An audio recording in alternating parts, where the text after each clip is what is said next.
Jet, are you going to be my girl on XFM 104.9? I'm Ricky Gervais, with me Stephen Merchant. Over there, little roundy bald head of Karl Pilkington. Good news and bad news. Good news is, boys are back in town, we're here for 2 hours. Hello. Bad news is, we have no monkey news, gay fella news, or little Chinese fella news. Really? We're going to try and, leave that for a week, and then maybe come back to it. Yeah. It was Why do I get the feeling that within 20 minutes we'll be talking about little gay Chinese monkeys?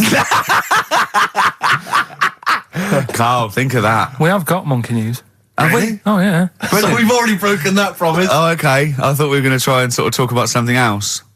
I've just done Jonathan Ross show, and they don't talk about the same things every week. It's weird. It is weird. But, or as Carl says, weird innit? Yeah. So, gave this show about 5 plugs. Nice one. Yeah. So, I think we'll get upward of 800 people listening. Oh, double. For the first 2 minutes. Yeah. And then turning back. They're already switching over. I'd have thought so, yeah. I spoke to my friend yesterday. He's a little bit of an old fella, and he said that for his own amusement, he had an iPod in his car, and he bought a little sort of transmitter, and he could transmit the music from his iPod to sort of just beam it, kind of as he was driving along, to sort of passing cars. What do you mean? It's Make weird. their radio play it? Well, but if they had it in the right frequency, yeah. I mean, pointless, completely pointless, but not dissimilar to this show, I imagine, in terms of the number of listeners. Yeah, but I was going to say, what's the chances of people having this frequency Absolutely on? pointless. So it's probably about the same, yeah. Do you know what it reminds me of? When I was young, I wanted to get into radio. I was excited in radio. When I was sort of in my, I don't know, I was 11 or 12. My friend and I, we got a little mixing deck, and we used to host our own radio show. Brilliant. From his bedroom. We didn't have a transmitter, so we'd put some speakers in his front garden, in some bushes, and sort of broadcast it to people who were walking Again, by. probably over the week more listeners than this show. Almost certainly. Yeah, I love the idea. It never happened, but I always was hoping that maybe some girls would just come by and just like sit and listen. These guys are great. I don't know where these sounds are coming from. It seems to be that bush, but... Or Noah Ledman's coming along going, who are these guys? Yeah. Can you get on my radio show? Can they stand in for me when I go on holiday? Yeah. Yeah. I did, did I say I did sort of pirate radio? No, go on. Got into hospital. Yeah, the normal radio, but you had an eye patch on. Go on. Dad was in hospital, right? And he was having some operation done, right? And went to see him and didn't have that much to say to him, right? So I was sat there. Well, it's awkward though, isn't it, when someone's ill? Yeah. Sure. And you don't know. Boring, isn't it? Boring. So I was flicking around on that little radio thing they have. Yeah. And I heard, they had a radio station in the hospital. So I said, I'm going to go and join this. So I wandered off to go and find it. Yeah. Sort of joined that. Did a little show on there. Thought I can sort of get out to the masses here. My mate made a little transmitter. Did a little pirate radio show from the... Got kicked out because they found out, and apparently I put the station at risk because all the stuff could have been taken off us. But from Little Acorn, 16 years later, he's on a show with less listeners. Yes. Brilliant. Can you imagine if you've gone into hospital, you're already pretty depressed, there's the fear of these super bugs in the hospital. Yeah. Maybe you've got some quite serious illness, you don't know if you're going to make it. His voice is what you hear to cheer you up. All right, weird, isn't it? I saw a programme about a parasite the other night. Yeah. Apparently, they get in through your eye and eat their way up through your genitals. Yeah. Anyway, You here's think you've got it Radiohead. bad. Yeah, exactly. Play a record, Carl. Stone Roses, yeah? Oh, Fool's Gold. Classic. Stone Roses, Fool's Gold. XFM, 104.9. Brilliant. Can't help but notice you've brought some sandwiches in, Rick. What's in them there? Cheese and onion. Cheese and onion? Yeah. Because I've never, ever seen you make sandwiches before. I've seen you take a piece of bread out of a loaf and sort of fold it in half. Crumbs everywhere. Well, Jane made that for me because I was in a bit of a hurry. I didn't think for a minute that you... Why? Because it looks neat. Well, they're wrapped in the tin foil. A knife has been used. As opposed to chewing round the baguette. Exactly. Yeah, breaking it in half. Yeah. Albert Steptoe. Yeah, brilliant. Yeah. Nice. It's great, but the onions are strong. Are they? Making my eyes water. Yeah. If I go and breathe on you, it'll cure any sort of skin disease you might have. Skin disease. We watched that, Carl, that Carl was raving about that thing about parasites, about worms coming out your brain and that. And I watched What is this? Is it a TV show? Yeah, called Body Snatchers. Right. And it was pretty fascinating. And, I mean, amazingly shot as well. I mean, it's got to win an award for photography. Yeah. And there was one bit that this little girl had been bitten by a mosquito and it laid her eggs, and it went to the doctor. She had a lump on her neck, like a boil. And they pulled it out, and it was like a bullet, this maggot. And they put it down, and it was wriggling in her blood, right? But the hole left was sort of aesthetically pleasing. You know, like that feeling you get, like, I once had an ingrown hair, and I quite liked it when I pulled it out. And it's a perfect little hole. And I thought, I wouldn't mind having those as long as they sort of like healed over. What are you talking about? I don't know, it's weird, isn't it? Well, why would you want a hole in your body? No, it's got pulling something out, sort of like pulling something out of your body. It's I sort don't of know what you're cleansing, talking isn't it? No, but it's sort of like, I don't know what This is it. You watch one programme recommended to you by Karl, you've turned into Karl. You want a hole in your body? No, it was like, you know, like squeezing a really good sort of like spot. I mean, I haven't squeezed spots for ages, and I'd never had spots, but maybe that's it. I didn't have spots. Right. And I always thought that'd be nice, squeezing a spot. I don't know what you're talking about. Why would these things be pleasurable? Why would an ingrowing hair? That's yeah, great it was good. fun. That was good, because I got it. It was like a little lump, and I pulled it, and then it pulled out, and it was like left a little... I know what you mean. Because I get thick hairs around there. Yeah. Like, really... Oh, when they come out, it's like a bit of wax. Yeah. Like putting out a little candle. And I love that. What? Yeah. Because I've got not much hair on my head, No. right? It sort of grows thicker on my face. No, not true. Sure, but go on. Yeah. No, it does. Not true, baby. Go on. No evidence for that. Just made it up. So it grows sort of thicker on my neck and that, and now and again I'll see like something that's like a twig, right? It's really thick. Yeah, you feel it, and you think, oh, I'm going to have that, and then you work at it, and then when you get hold of it, it's brilliant. It's like pulling out, it's fantastic. It's waxy and build up, and it pulls it out, and it stretches your skin, and it leaves a hole. I've just realised why we talk about Chinese people, monkeys and gays every week. Right. Because this is a sort of replacement. This is what we've got if we're not talking about them. But it was great as well. And there's this parasite, right, that lives in a fish, right? And what it does, it changes the fish's behaviour. Because to breed, it has to get its body temperature up, so it has to get into a bird, right? What needs to get into the bird? The fish? Parasite. The parasite needs to get into a bird, yeah. right. So it changes the behaviour of the stickleback, and it makes the stickleback sort of suicidal. So the stickleback doesn't flee when it sees a heron, it gets caught. Right. Because this stickleback has changed its behaviour.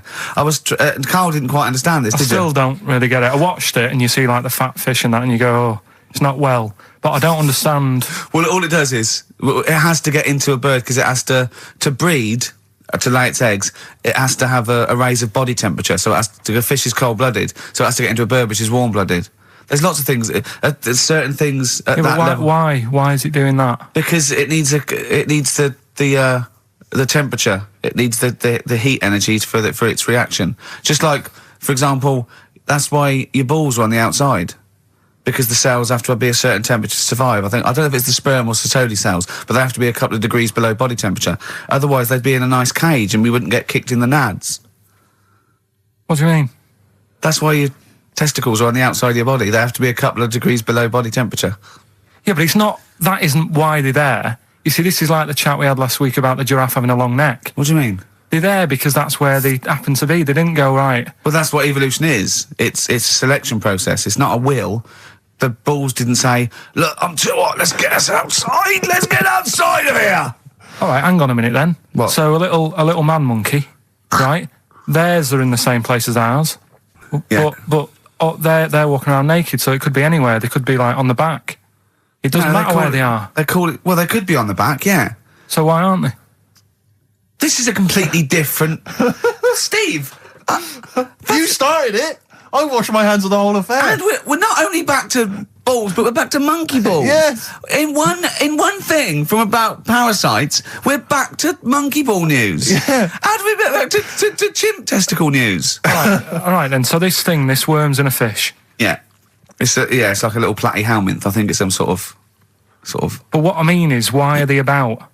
What do you mean? They Why? evolved. But why haven't they died out? Because they're very successful. Yeah. What do you mean? Yeah. What do you mean? Yeah. Tell me the brain event that made you say yeah in that 1 second gap. Because in a way I don't get it, and if I think about it too much, it hurts a bit.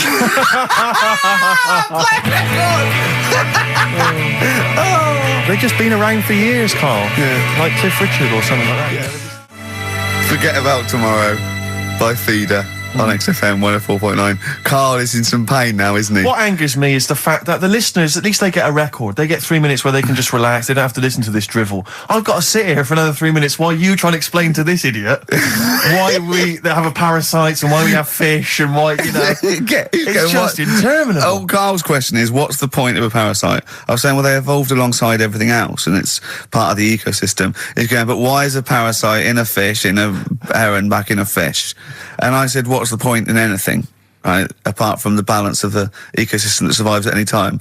And then Steve went, Carl, you should have done this when you're in sixth form. Yeah. Questioning the point of life. Yeah, and you should have had these existential questions, you know, when you were younger. Did you ever used to lay awake at night thinking, where did the universe end?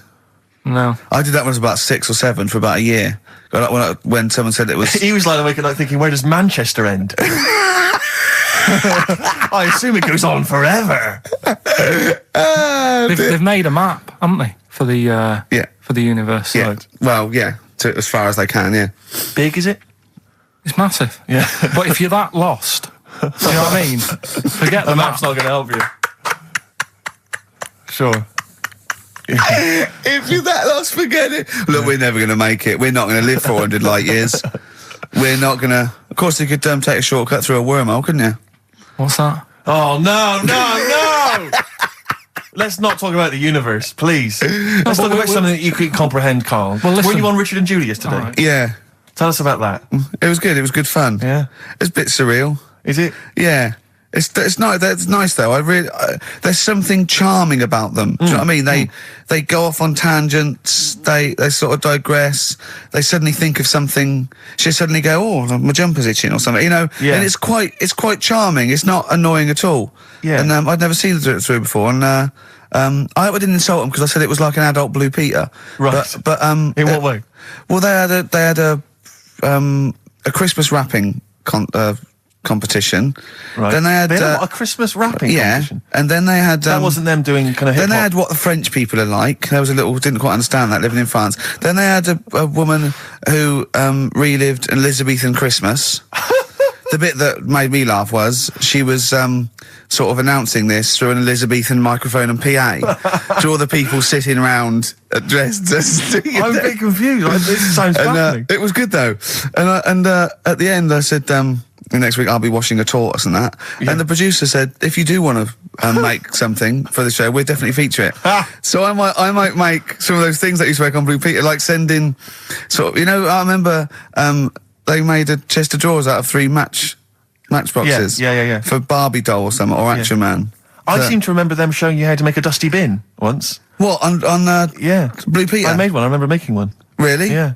I haven't watched Blue Peter obviously for like 25 years, Yeah. but is it the same sort of thing? I think it's pretty much the same now. Yeah, they sort of occasionally they'll have kind of larger sort of dramatic scenes, so that all the cast will kind of act out sort of murder mysteries and stuff like that. Oh yeah, There's a bit more of that going do on. they still have the Kodo drummers from Japan over? I think the Kodos come on like twice a week. With the shiniest buttocks I've ever seen. Yeah. Greased, they're in like sort of nappies or whatever they call Yeah. them, and they're playing the drums, and you see them from behind playing these big drums, and they've got shiny buttocks. The lights really pick up their arses. I think they've kind of funked it up since we were younger, because I remember it was always stuff like, let's have a look at this traction engine.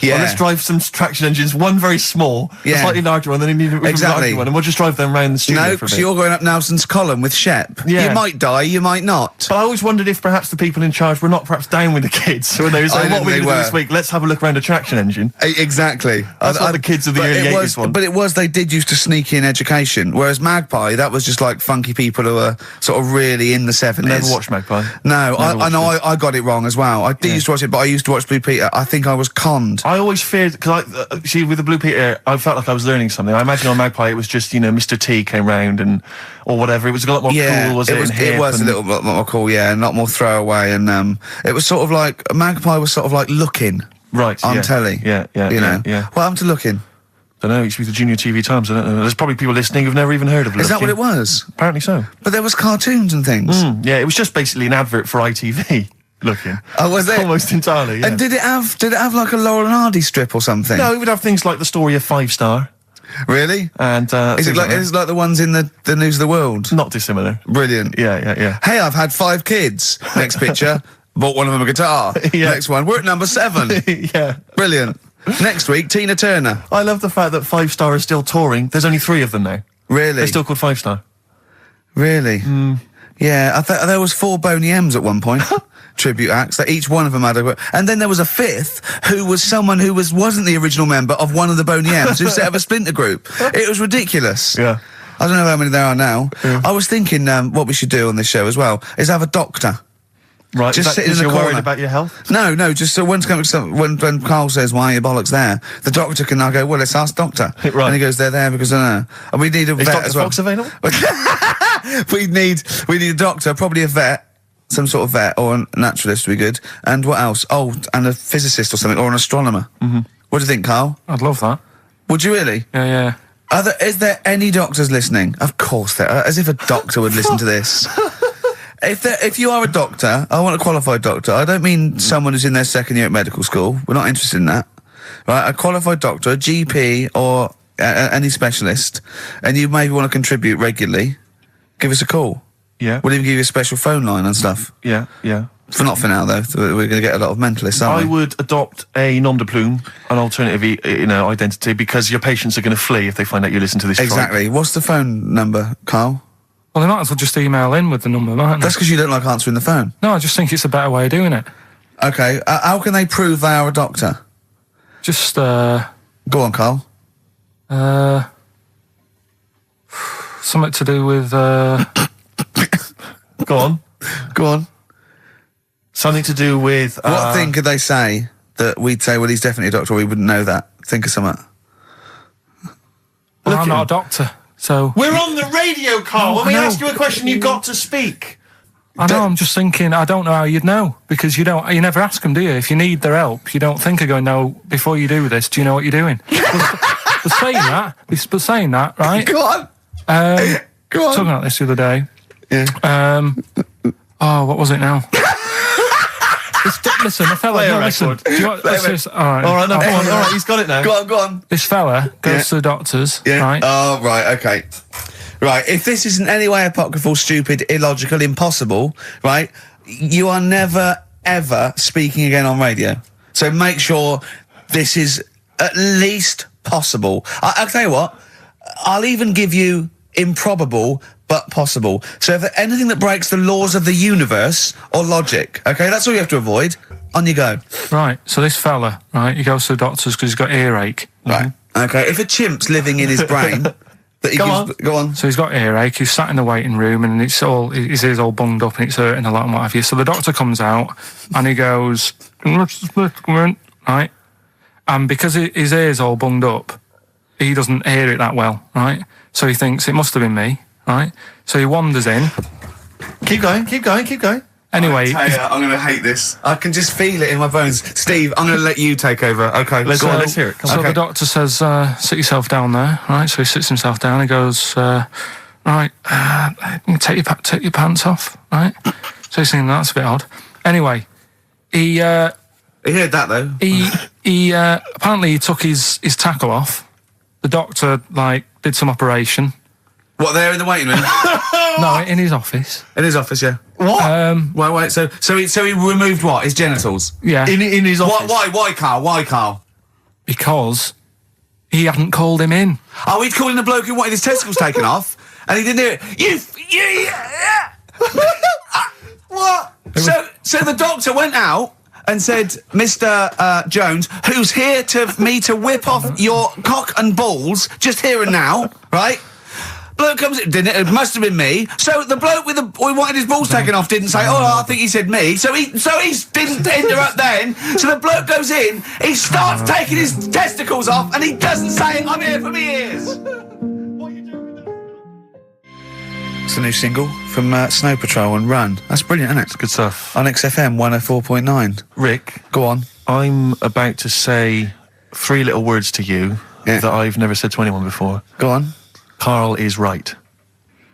On what, though? From Reuters, someone's emailed in. A Brazilian man who went to a clinic to have an aching ear checked ended up having a vasectomy after mistakenly believing that the doctor had called his name. He had gone in there, entered the vasectomy room when he was called. He was called by the full name and yet thought it was him. But the strangest thing is that he asked no questions when the doctor started preparations in the area which had so little to do with his ear. He later explained that he thought it was an ear inflammation that had got down to his testicles. And the fellas came off. Extraordinary. Right. I'm stunned. Amazing, isn't it? But there's lots of things that keep coming true with Karl's nonsense. There's a programme on next week. The boy who gave birth to his twin. Oh. And he's there. He's like pregnant with this thing. And How long ago did we do that? Yeah, you discussed that years ago. When I talked about it, it was a baby who had a baby. Now it's a boy who's like a grown man and that. It's took them ages to sort that out. I did it in one link one Saturday with the full story. Right? Keeps happening. We've done like Donald McIntyre's thing, right? He's been ripping us off. I did Cheap as Chimps. Yeah. He's been doing it. no, he hasn't. He has. He's done some programme about how much it costs to get a monkey and that. Right. What else have we done? He believes this. Yeah. There's loads of stuff we've done like that. You had the maggot coming out of the head. I laughed at you. Yeah. Didn't in the programme. Didn't see him wrapping the head in bacon, but I mean the principle's there. Bob Holness has ripped off Rockbusters. Yeah, and he ripped you off years ago. Yeah. He's been ripping you off for years, which is even more annoying. Yeah. So, yeah. Interesting. Yesterday, Rich and Judy gave you the tea picked by monkeys. Yeah. I told you about that either last week or the week before. Yeah, and then you also told me that there's a place where they grow coffee where the weasels come out and eat the coffee, right? But they have too much of it, get dysentery and vomit, and they sell the vomit because it makes the coffee smoother. Weasel vomit. Yeah. Absolute shize. It's not. Right. When you say it like that, it sounds ridiculous. Yeah. Whereas the way you'd say it. Yeah. No, Why do they keep taking the coffee? Probably you addicted get to addicted to it, don't you? Caffeine and that. Yeah. Why do they stick it up then? Because they have too much. Because they're tired, they can't sleep. They sort of. They can't sleep. So they get ill. It eventually wears them down. They're sick, and then they sell it. I showed those there's people send monkey news all the time for Karl, and I showed him one earlier which said there's a new monkey hospital that's been opened. Yeah. Karl, Now, that's immediately, for the treatment of monkeys, right? But he immediately thought it was run by monkeys in white coat. Did he really? Yes, and he was disappointed because it wasn't. He was assuming there'd be little janitors. Is that what you said? Yeah, little janitors mopping up. Karl! Little chimps with the ECG machines, or whatever they're called. Yeah, exactly. Brilliant. He was almost angry. Yeah. Disappointed with it. And what's this about Donna Eyre giving her baby to a gorilla for a week? It happened. No, it didn't happen. She had a baby.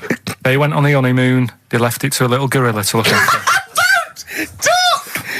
Absolutely, don't talk! Oh, Again, Karl! there's people online now, so they can have a look at Anna Nova. Do you want to give some stuff away? Do some. He believes it, and that's it. But the more these things sort of like pop up, come true, the more worrying it is. The more worrying it is for everyone. Imagine if Donna Eyre had left her baby to a gorilla. It's libelous. You saying that? It's libelous. It's not. Well, someone will send it in a bit, and then you'll feel daft again. So I'm not even worrying about it. Okay. Right, you've got some rubbish to give away, did you say? Yeah, we've got some stuff to give away, DVDs, stuff like that. Well, let's play a record, let's do the Any competition VHSs? afterwards. Any films on VHS? Yeah, a couple of them in there. For $4.99? Yeah. Supergrass. Yeah, excellent. What is the competition, incidentally? Doing songs of phrase. No.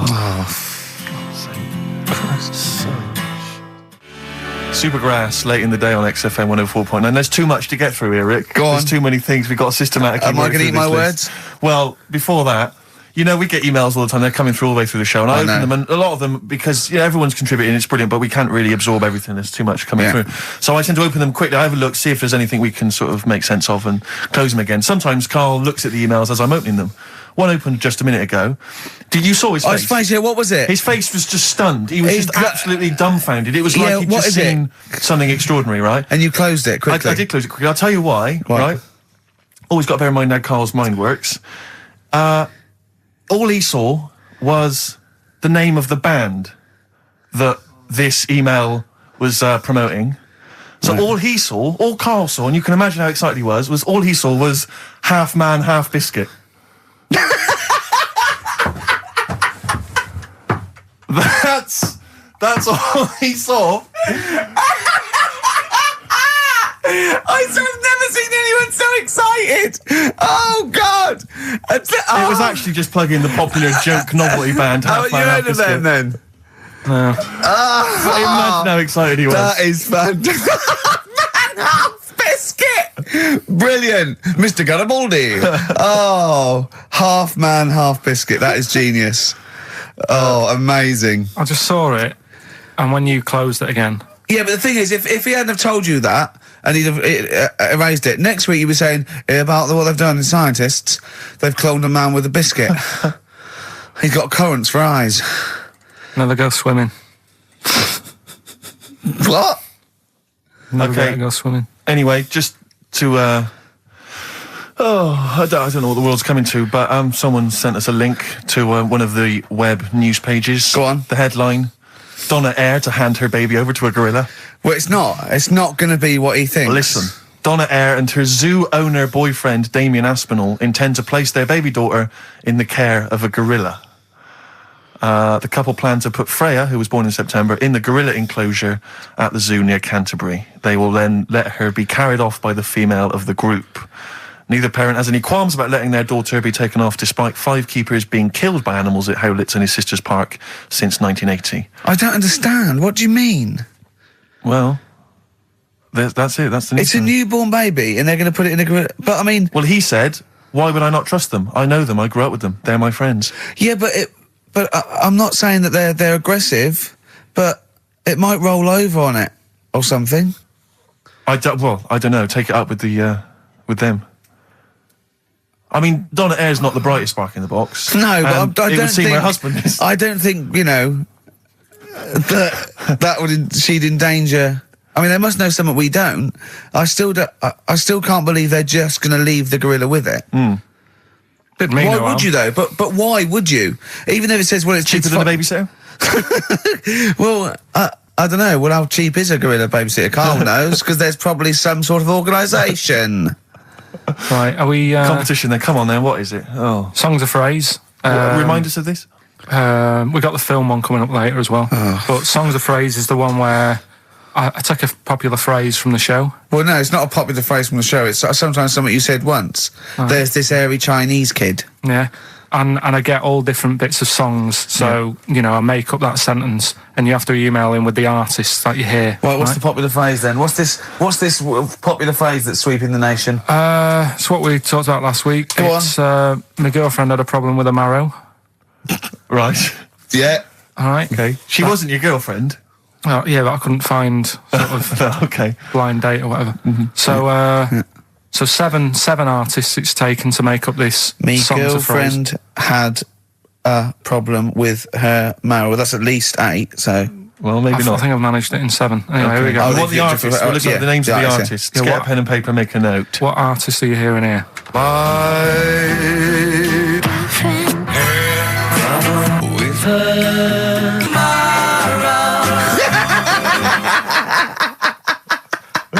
Very good. Oh, okay. Right, What's so, more? So, what the artist? My problem with her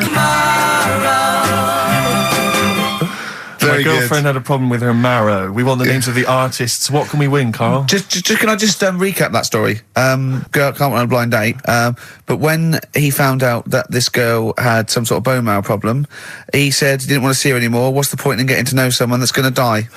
Yeah. So that's what you're dealing with. That is what you're dealing with Karl Pilkington. Would you buy a car with a Duff engine? It's a fair point. Ricky.Gervais at xfm.co.uk. Don't steal our son. The Thrills on XFM 104.9. I'm Ricky Gervais, with me Steve Merchant. Over there, Karl Pilkington, the man who believes anything. I think it might be a condition due to his little round head. Mm-hmm. It's sort of like, it might be a new condition that we can call cranial spherity, and because it presses on his lobes, and the only sort of upshot of that is he's normal in every way, but he believes everything he reads or sees on Anna Nova. All right. Talking of which, Rick, I don't really follow the news. No. It's mainly boring, isn't it? Wars and stuff. Yeah. But I didn't know... Well, yeah. Well, it is a war. It's all this nonsense before and after. When it's a war, It's, it's in the middle of the war. You can watch it on telly. True. You get results. True, You know what I mean? Like, do you know what I mean? Yeah. Like a test match or something. But it's all this rubbish before and after. It drags on. This recent war seemed, I thought, just generally, it was better presented than the previous one. Because I remember the first Gulf War, it was often during the night, and I couldn't stay up. Yeah, because I think the American had rights to it, like the Tyson fight, so we had to get it at 2 a.m. Exactly. Which is annoying. They had, their prime time in that. Yeah, and a lot of it was in black and white, is when the bombs went in. When the bombs going so, this time there seemed to be a lot more colourful stuff. Yeah, it's much better coverage. I think they should win awards. Yeah, well, I'd like for to see it. awards, So, like Channel 4 won for cricket. Yeah, I mean, a few times as well, I was quite pleased to see they actually had footage of the bombs exploding. Yeah. No, good. Well done. Generally, good on you. Well done. Good on you. Yeah, I don't know costs a lot though, doesn't it? It isn't a costly War's thing. a lot more when you got something like a Jimmy Carr game show, which probably costs about $100,000. Yeah, like half an hour of war costs millions. It's almost as expensive as like Terminator 3 or something. Yeah. But I mean, But then you got a variety. Exactly. Sorry, Steve, you were talking, mate. Well, no, I just wanted to make sure you're aware that the World Elephant Polo Championships have taken place. I did get it. I think they mentioned it on. Yeah, we won, didn't we? England won. Yeah. Well, my question is, where have they been practicing? I don't know. Do you remember ever at school anyone ever saying to you, "Are you interested in playing polo with elephants?" Do you reckon it was 5 blokes in pith helmets kept sneaking into Whipsnade? Possibly. What are you doing, lads? We're practicing. Get down. Yeah. Get off them elephants. Yeah. I didn't even know we had a team. I can't believe it. No, it's like Johnny Wilkinson and the rugby lads. They're going to get MBEs, all sorts. The elephant polo boys, nothing. They're going to get nothing. I haven't seen their son talking like them. To be fair, it's not like horse polo where I don't think there's a stick long enough. I think the elephants kick it, don't they? I think you might be right. I think they're not allowed to use their tusks. They burst it, won't they? I think they go, start again. Raheem! Yeah. What do you mean the elephants kick it? All right, I've opened a can of worms here. Normal polo on a horse, they have like mallets. Yeah, they whack them, right? But I think it's obviously they're too high up. I think I might be wrong, but I'm pretty sure they just train the elephant to kick it. So why are people something about? Why not just let them have a kick about without? Imagine that! And why does horse racing have to have a jockey? Well, they just let the horses go, okay, lads, no cheating, on your marks, get set, go. Get back here. Get back here. Brilliant. Why do you think? I tell you what, I'm going to be like a teacher now. Why do you think? You sort of get mixed up which end they sort of go in, which end they've got to get the ball in. Sort of. Yeah. Right. Yeah. How do you sort of steer an elephant, as it were? How do you ride an elephant? It seems quite a complicated procedure. I don't imagine they're quite as versatile as a horse. No, you can't sort of like pull it and its head goes, can you? I mean, I don't really know how you... I mean, you'd have to have a huge playing surface, wouldn't you? I mean, these are big creatures. Yeah. They use Kent. Well, exactly. Yeah. They drop 2 big... huge jumpers. Yeah. Either side. One in south of Kent, one in North Kent. Exactly.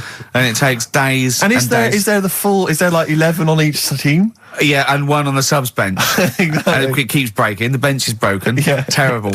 He's living because he's never getting chosen. He's never getting chosen. Yeah. Well, he doesn't turn up to training. Of course, and he's never going to forget. He's down the lake. Exactly. Down at the lake when they should be training, eating too many buns. Exactly. Like Gascoigne. Right, Carl, come on then.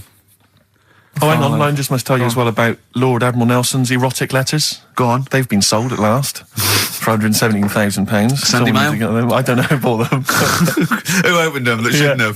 They got sent to someone else. To you. They were meant for Lady Hamilton. What are you doing opening them? Go on, what's he say? What's he get up to? It's interesting because they've printed a couple of the things he's wrote. Dear Lady Hamilton, a bit of a problem. Just the one hand. You might have to help me out on a couple of manoeuvres. Yeah, and the one eye. So I'm not appreciating the 3D. Yeah, exactly. I don't care where you put it. Yeah, exactly. Go on. You'll have to help me guide it in. You might as well stand across the other side of the room for all the good at doing me. Exactly. Go on then. Of course, he ended up kissing Hardy, didn't he? Did he kiss Hardy, or did he ask him and he never did? Well, I don't know. I don't know about this, because I heard that he didn't, and it said kiss me, which means fact. And then I heard that he did say kiss me, Hardy. Hardy. Like, because it was Coach's friends. I don't know. Is it Kismet or is it Kiss Me? Kiss Me Hardy. I think his final actual dying breath was no tongues. Yeah. I'm not sure. And someone went, kiss you what? Exactly, yeah. Maybe that was his nickname. My name's Smith. Yeah. You want me to kiss? Exactly. Kiss me hardy. I wouldn't have thought so. I'll kiss your lips and you'd be happy with it. But I'll yeah, touch you hardy, but I'm not kissing it. Go on. a couple of quotes from there. This is him writing to Lady Hamilton, who he was having an affair with. I can neither eat or sleep for thinking of you, my dearest love. I never touch even pudding. Well, I think we've all written a letter like that to a lady. That's a euphemism. Surely. That's like, I think that's, I haven't eaten, and by the way, I haven't even knocked one out. Yeah, exactly. You are going to get a sackful. All right, Carl? You're the producer. Is this all right? It's all euphemisms. I've not said anything wrong. Go on. Oh, come on. It happened in the 19th century. We Yeah. can talk about it, you know. Yeah. This is more topical than monkey news. Anyway, listen, we're sorry. We better get back to the competition. I'm worried that we've lost sight of that competition, because I'm not going to lie to you. We've had no entries whatsoever so far. I can't believe that, because I actually got up most of those. That's actually a more accessible one. I think I know all the artists, and I'm stuck on Girlfriend, but I think I might know who that is. Let's hear it again. I'm surprised.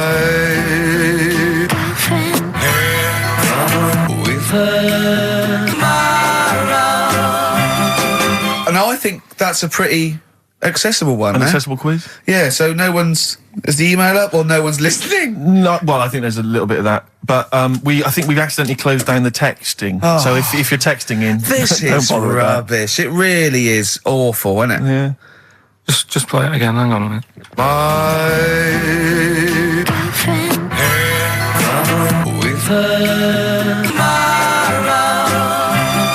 I'll tell you what it was. We didn't give out the prizes. We didn't say what the prizes were going to be. That's the reason. Yeah, I think the emails are going to go mental When they find out it's the first series of Open All Hours on VHS, they'll be Yeah. flooding in. Let's see what and we've a got Bridget here. Nielsen video. Exactly. Right. Oh, dear. Oh, No, actually, it's not too bad. Go on. The best air guitar albums in the yeah, in the that's world. still going. That's Volumes that's 1 and evergreen. 2. That'll keep running and running. Some kind of anniversary box set of a Doctor Who episode with a small New model one car. wants that, baby. I'm Alan Partridge Series 2, that's Yeah. worth having, obviously, and Yeah. Porridge Series 3. Okay, If good. you've not watched all of them on UK Gold, then get them on DVD. There's something wrong with you. Right. So, yeah, let's hear it again. All right.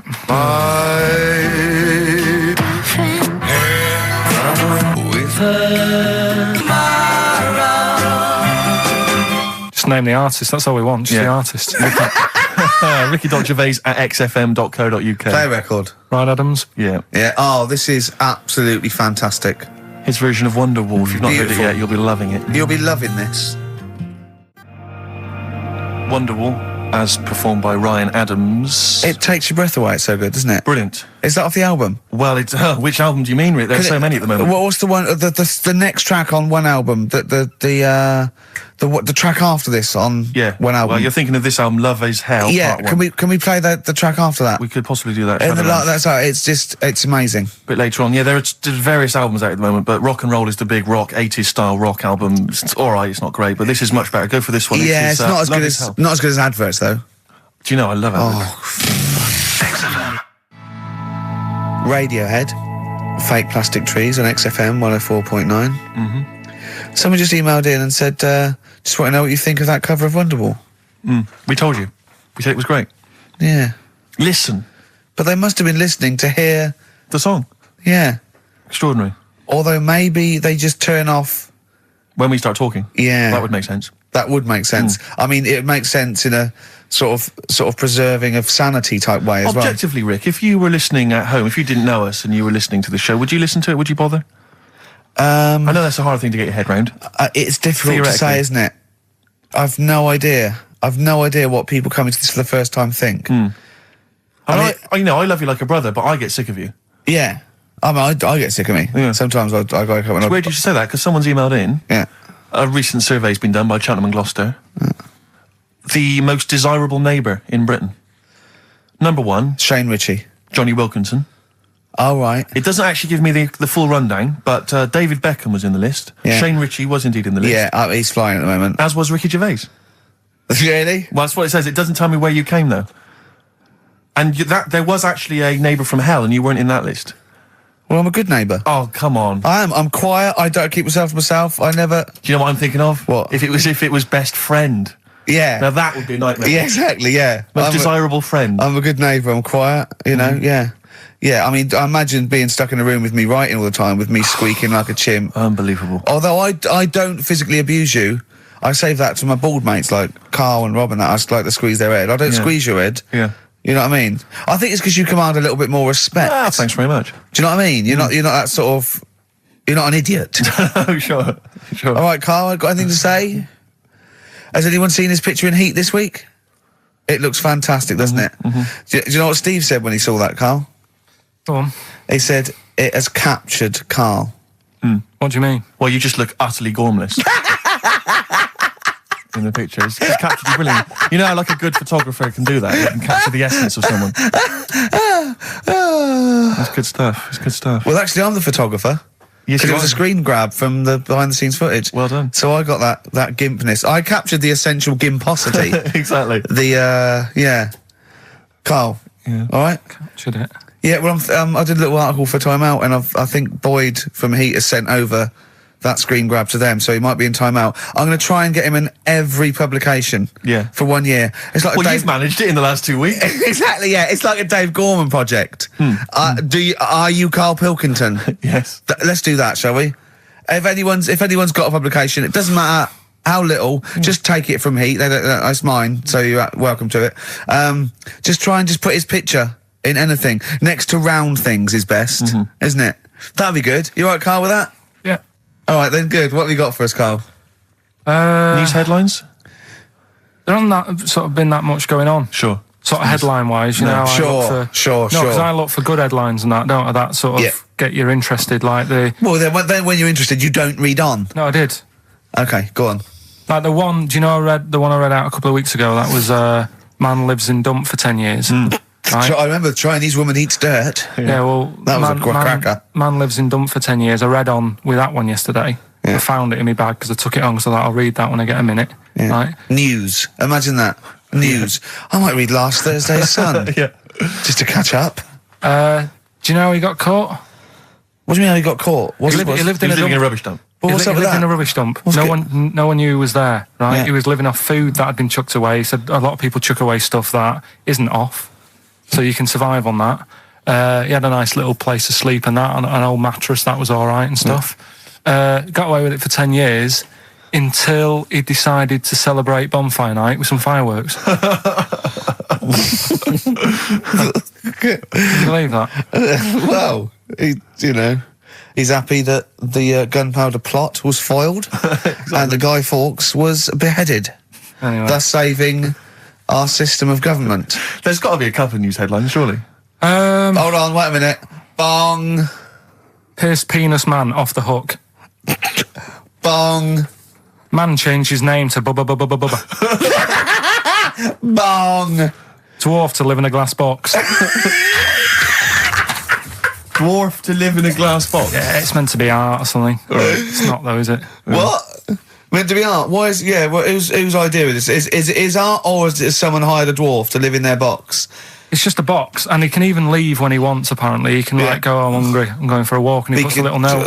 If it's Damien Hirst, he might end up in 4 bits. So just be careful. But to me, that's like that thing when I said to you about the woman in the jar.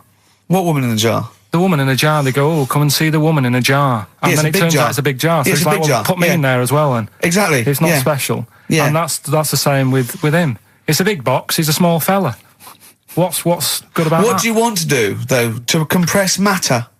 But hang on, it's not a world record-breaking attempt. It's supposed to be art. No, what's art about that? Well, I'd like to What's try and art justify about it. that? Oh, can we do a show for BBC Three? Karl Pilkington going around, what's art about that? Yeah. That is brilliant. What's art about that? I'd love that. Would you? I'd love that. Me and Steve are going to do a thing called Is Art Rubbish, where we go around and we chat about it. Yeah. But we can hand that over to you if you want to do that. If anyone from BBC Three is listening, Karl Pilkington, what's art about that? All right? Weird, isn't it? And what would you go around like Sensation and things like that, and Saatchi, and going... Darley and that. You put a sheep in formaldehyde, what's art about that? Our butcher does it. All right. Weird, isn't it? What do you make of Dali and the melting clocks, all that stuff? Talked about it, haven't we? Have we? Told you, yeah. Told you What about do you think it. of it? What He sort of milked the idea a bit. Right. Because everything had a melting clock on it. It was like he had a bit of success with it once and then he just ruined it. Do you know what I mean? It's like... It's like you with the monkeys. Like Status Quo. Yeah. Sure. What's your favourite artist? Don't say Lowry. Lowry is my favourite Why is Lowry your favourite artist? Captures life, doesn't he? Going on and In that. stick form. I know you're a big fan of Where's Wally as well, aren't you? You've never found him, have you? I've never found him yet. No, Carl, that's not Wally, that's a stain on the table. You've come off the book again. Anyway. Listen, are we doing what's in a bit? What? Right, play a record. We don't know what you're talking about. Play a record. What? Yeah, we'll be doing What's It In. Yeah, what's it? Coming up after the break. The film thing. The film thing. Oh, idiot. Libertines Don't Look Back Into the Sun on XFM 104.9. I'm Ricky Gervais, with me, Steve Merchant and Karl Pilkington. Karl, have we got the results? Yeah. Go on then, what are they? Songs of phrase. Okay, songs this of was phrase. the phrase, these are the songs.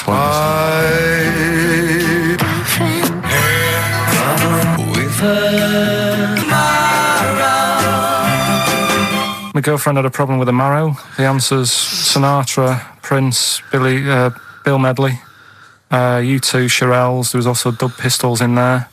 No one got all of them, Carl, obviously. But we'll give it to Mark Cantan. He got, what did he get, about 6 or something? Yeah. Well done, he's from Dublin, so that's nice. Well done. Listening over there, the Irish. Yeah. That's good, isn't it? A German man, just thought I'd let you know this, Carl, Sure. Ricky. A German man has been arrested because he taught his dog to give the Nazi salute. And then he made it do it in front of 2 policemen. I think it's an offence in Germany now. That's a fascist with too much time on their hands. No, but is it? It's illegal for a dog to do it as well? I think so. I bet he thought he'd found a loophole. Yeah. I mean, he's been dying to do it, but he thought, well, I'm not allowed to do it. It's illegal for a human to do it. Yeah. Thought he got round it. No. For a while, it just kept doing the Basil Fawlty funny walk. And he was going, no, no, you're don't undermining do that. it. Don't do the legs as well. But the reason I mentioned it is because he's German. And what were you telling me earlier about? Carl was whittering on about the Germans earlier. He was saying something about the accent. It's fine with blokes, but not with women. You wouldn't want to go out with a German woman because the accent. I just think it's a bit manly, innit? Sure. Is it? Yeah, it sounds a bit hard. I can't imagine having a nice sort of romantic chat with someone. Well, it's not a romantic language, no. It's quite harsh, yeah, but that's our... No, but what I mean is, right, I can't speak any other languages apart from this one. Well... Right. You're struggling with this one. Yeah. And what I mean is... Whereas you really do speak the language of love, all right? There's some condoms, where's me tea? Yeah. What I'm saying is, if a French woman was talking to me, I'd say, I don't know what you're talking about, love, but it sounds good. Whereas a German woman, Yeah. I'd go, oof. And she might be saying really nice stuff. Yeah. That's what I mean. Yeah. But then we got talking because, do you know, like, me brother Sort of a prejudice, really, isn't it? In a sense. What do you mean? In a sense, it's racist. But anyway, on you go. Yeah, go on. It's not really, is it? No. But, yeah, my brother was in the army. We've talked about it, haven't we? And how he got kicked out for going for a packet of fags in a tank and that. Yeah. Right? But he was, when he was in the army, he was based in Germany for a bit. And he used to be one for sort of, you know, picking up the ladies and that. He always had, you know, new girlfriends and stuff. Yeah. He's a Pilkington. Used to get through loads of them. Yeah. Well, I didn't. I wasn't that bad. But Well, my no, brother, because you had things like you trouble with your marrow and that. No, you might die. I'm not interested. yeah, but no matter what he did, do you know what I mean? When he was a bus driver, he was one of them who always had a woman still at the front with him and sort of, you know, having a chat and stuff. Sure. And he sort of got kicked out of that and stuff. But When he was bus driver, did he own the bus or did he just take it to get a packet of fags? so He's in Germany. he's in Germany, and the army people say to him, "Now we know what you like, Pilkington, right? Das Pilker. Don't be meeting up with any German women. Fraulines. Leave the Fraulines alone. Not allowed to go out with German women because apparently they get you and then they beat you up and that. What, the German women? Why? Go on. Don't know. They just said don't because they don't like English army people and that. Why? See, I don't know. the English is your first language, isn't it? Are you speaking German now? Or? I can't tell. Don't get out with the Germans, go beat you up and that. Don't like English army, man. What is that? What worries me, Rick, is we've got the face, the body language and things to try and interpret this gobbledygook. The listeners, they just got the words. It must be, I know, yeah. It must be just ridiculous for a listener. Right, just do the competition. What was that anecdote about? Don't go out with German women, they'll beat you up. I'm just saying, if you're in the army, if you're about to join the army and you think it'll be great, I'm going to meet loads of women over in Germany, it's not going to happen. Wise words there. Wise words. So this station in public service. Excellent. Okay. Right. Can we just play a song and then do the film thing? No, just do the film thing now. Oh no, let's play a song. Oh, what are we playing? Bit of Bragg. Billy Bragg, Yeah. excellent. What's this called? It's called The Saturday Boy, Carl. Saturday Boy. Billy Bragg, The Sunday Boy on XFM 104.9. Ricky's laughing because he's just thrown something at Carl. It made him jump. Yeah, that's worked well. Here are the prizes for the film quiz thing, which I think is what it's called. Brilliant. People will be loving this. It's Trance Anthems, Brilliant. 2003. We know we got a lot of trance fans listening. The best air guitar album, obviously. Yeah, of course, yeah. The best club anthems. Yeah. Series 1 of Happiness by Paul Whitehouse. The very best of Father Ted on DVD. We've got Teachers. We've got Knowing Me, Knowing You. Not too bad. Yeah, a few bundles there. Good stuff. Christmas gifts and things like that. So That Knowing Me, Knowing You, I've noticed on VHS, which is good. Yeah. That's quite quaint. Excellent. Brilliant. All right. Yeah, so explain the conceit of this? It's when, we sort of dig out a film that I've been in. Mm-hmm. And this is... I don't know if I'll tell you what film is, because that might be the question, thinking about it. Because there isn't that much going on in the clip. I think we need to know what the film is. Do you? Yeah. All right, it's Rain Man. Okay. Why is he called Rain Man? Is that going to be the question? Yeah, I know the answer, Carl. Don't worry. Don't look at me like that. No, I do. Oh, well done. Yeah, you watched the film. Yeah, you should. Right, so it's you, Carl, in the film Rain Man. Yeah, it's the bit when Tom Cruise is in the doctors with the ill man. All right. There we go. You ready? Well, I'm not a psychiatrist, but I do know that his brain doesn't work like other people. Wait, I am sat here. Don't go talking about me like I'm some sort of div kid. Got a good brain. Works well. It stores all sorts of information and stuff, doesn't it, Tom? He remembers things, little things sometimes. Well, don't say like that, little things, as if it's stuff that isn't important. Are you good with numbers? The doctor's asking you a question. Yeah, I know. I'm just thinking. Good with numbers. It depends. Not that good at maths, but I remember facts that have got numbers in them. Like I know that one person in 2 billion will live to be 116 or over. Right? Weird thing is a lot of them are Chinese, so, sort of makes you wonder if they're lying. I'm afraid I don't understand what you're talking about. What do you mean you don't understand? It's not... All right, here's an easier one for you then. Goldfish have better memories than people think. He's right. He's right? Yeah. See? There you go. Goldfish related. Oldest goldfish in the world was 41. No. Yeah. Funny thing is there, if it was a goldfish with a dodgy memory, could have been older. Could have been, pushing 45. So, That's amazing. I mean, that is amazing. He should work for NASA or something like that. well, didn't go that far. They're the sort of things that I like reading about. I've got that big book there. It's full of sort Did you of... read all this? Yeah, don't... You read all these stories that are in this book. Don't bother touching Maybe it. you better put it back. Give it back. Go. Okay, no, Ray, take it easy. I'm not gonna... I won't touch anything else, Ray. Come out. It's okay, Ray. It's okay. Come on. Can I ask you something else, Raymond? No. Well, you've annoyed me now. You've kept coming here saying I'm daft and that and messing with my book. Just go, will you? Excuse me. Were they messing with your big book of freaky facts? Yeah, that's out of order. Good. Right. So what's the question? Why is he called Rain Man? Yeah? Yeah? Everyone happy with that question? Yeah? Yeah. Okay, Ricky.Gervais at xfm.co.uk. Why is he called Rain Man? Right? Yeah. XFM. Bad Day, REM, XFM 104.9. That's nearly it, isn't it? It's almost it. Got through another one. Got through another one seamlessly. The film Brilliant. quiz, obviously, we had just moments ago. It was Karl featured in Rain Man. The question was, why is he and the film called Rain Man?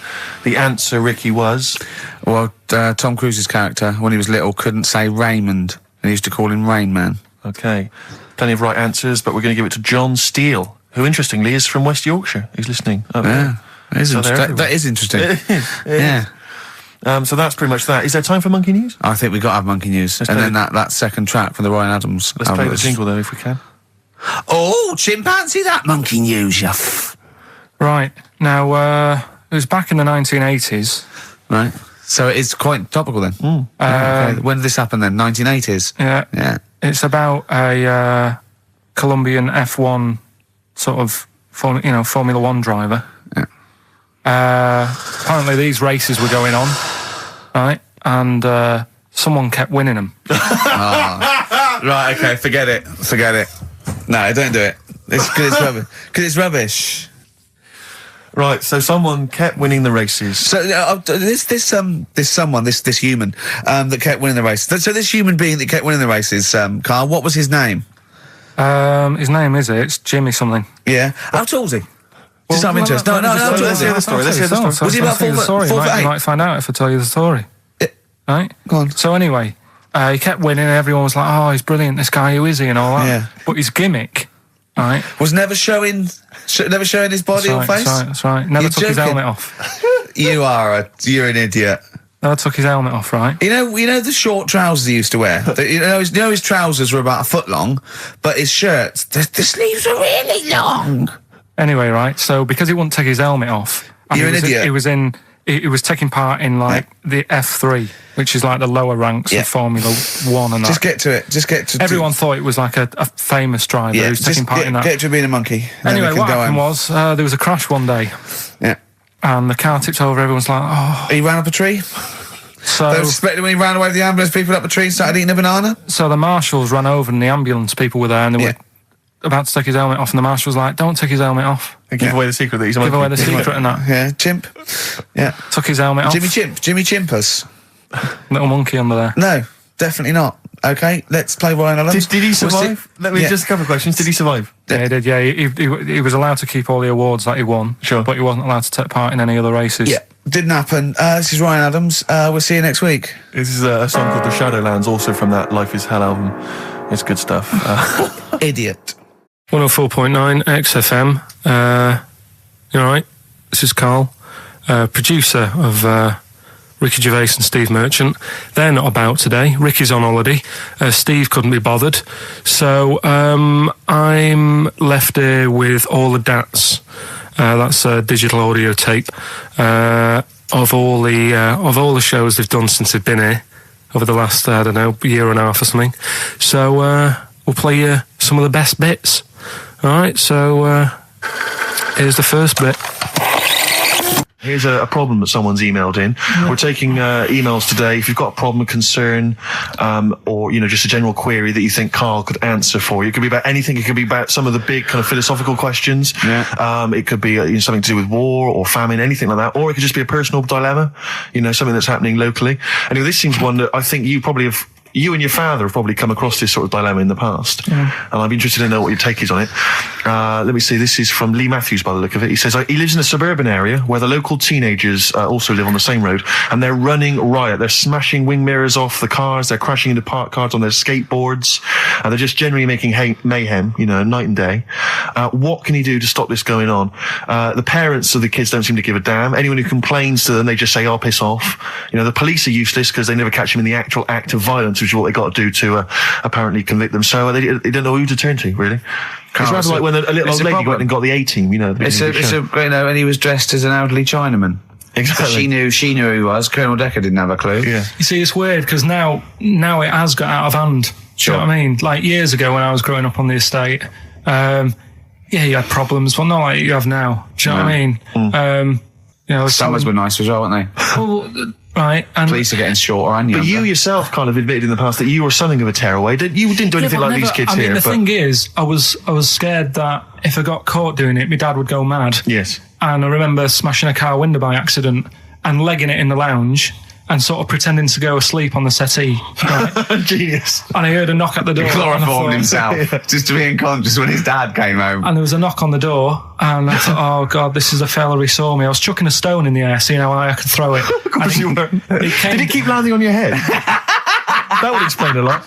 And it came down. Chucking a stone in the air. Love To it. see how far I could It's throw. brilliant.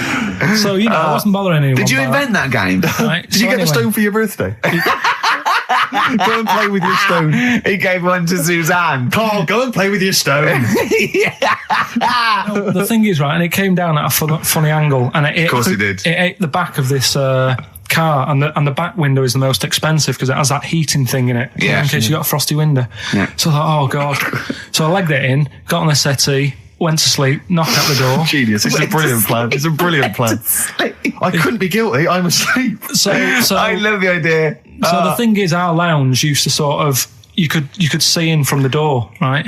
So this family who saw me do it saw me asleep on the settee, and my mum said, "Go and get the door," and I sort of went, "Oh," as if I'd been asleep. Yeah. I went to the door, like rubbing my eyes, and the fella said, "What did you run off for? I saw you." I was like, "Oh no." And I didn't see my dad. I went out. It was when he was working sort of evenings. So I went out so I didn't have to see my dad. And then the next day I came home from school, and my dad said, 45 quid. Ooh. That's all he said. That's all And he he said. looked at me. And then you fell asleep when he went, wake up. You know what I said? No, 45 quid. Now the thing Carl. is, he didn't have to do anything. £45, Carl. Now, I know you were saving up for a brick, but you can't have it. Yeah. Just So, equally, if you're doing a bigger crime, a bank job or a murder. Remember to take the stocking off your head, because if they wake you up and go, why have you got a stocking on your head? Just go, I had a weird dream. Right. What are they again? Is the tip included? Yeah, go on that one. Right. In Turkey, Nice.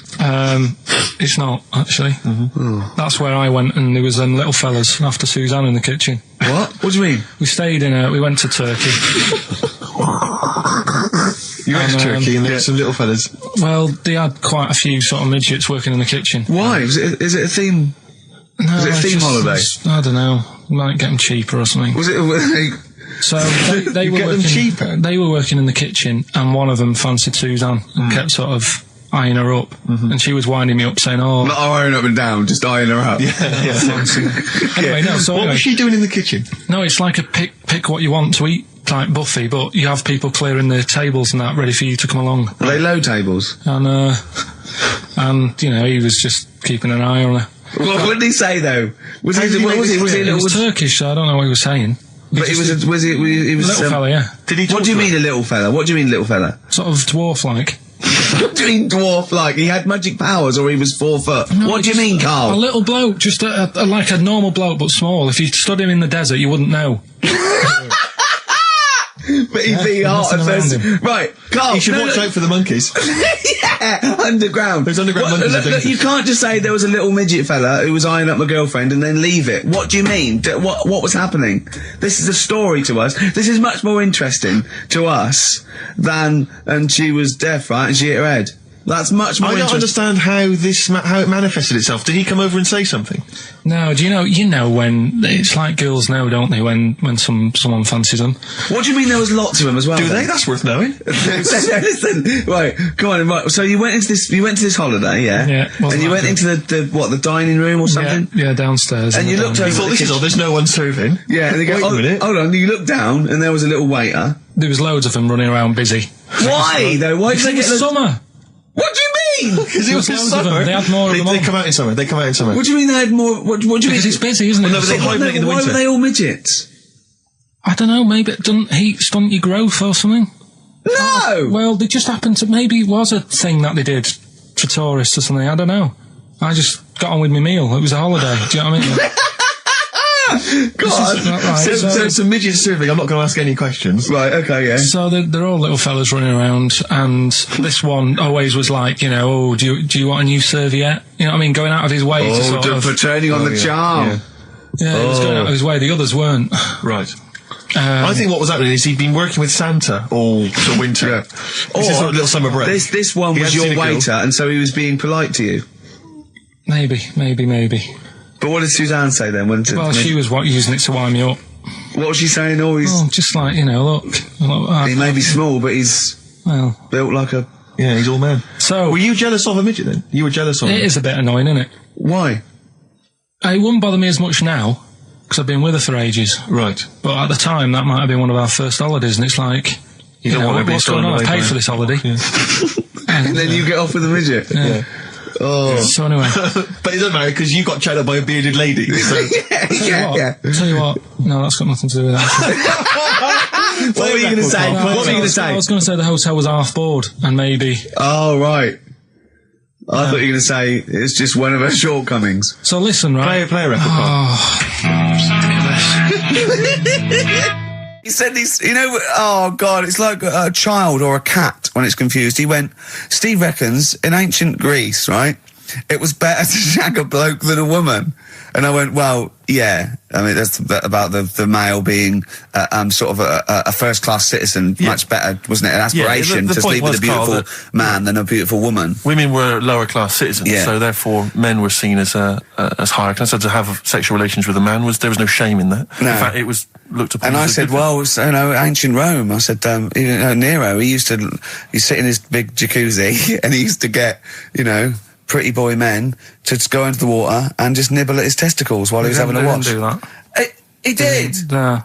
Yeah. And he's not a gay fella. No. Well, no. I mean, I don't know about Nero, but I mean, it wasn't a case of a big delineation between what was heterosexual and what was gay. It was just, whatever you. So what did this fella do then? This one who's having his. Well, he was pretty much top boy, Nero, for a while. He was in charge. And you did what you're told.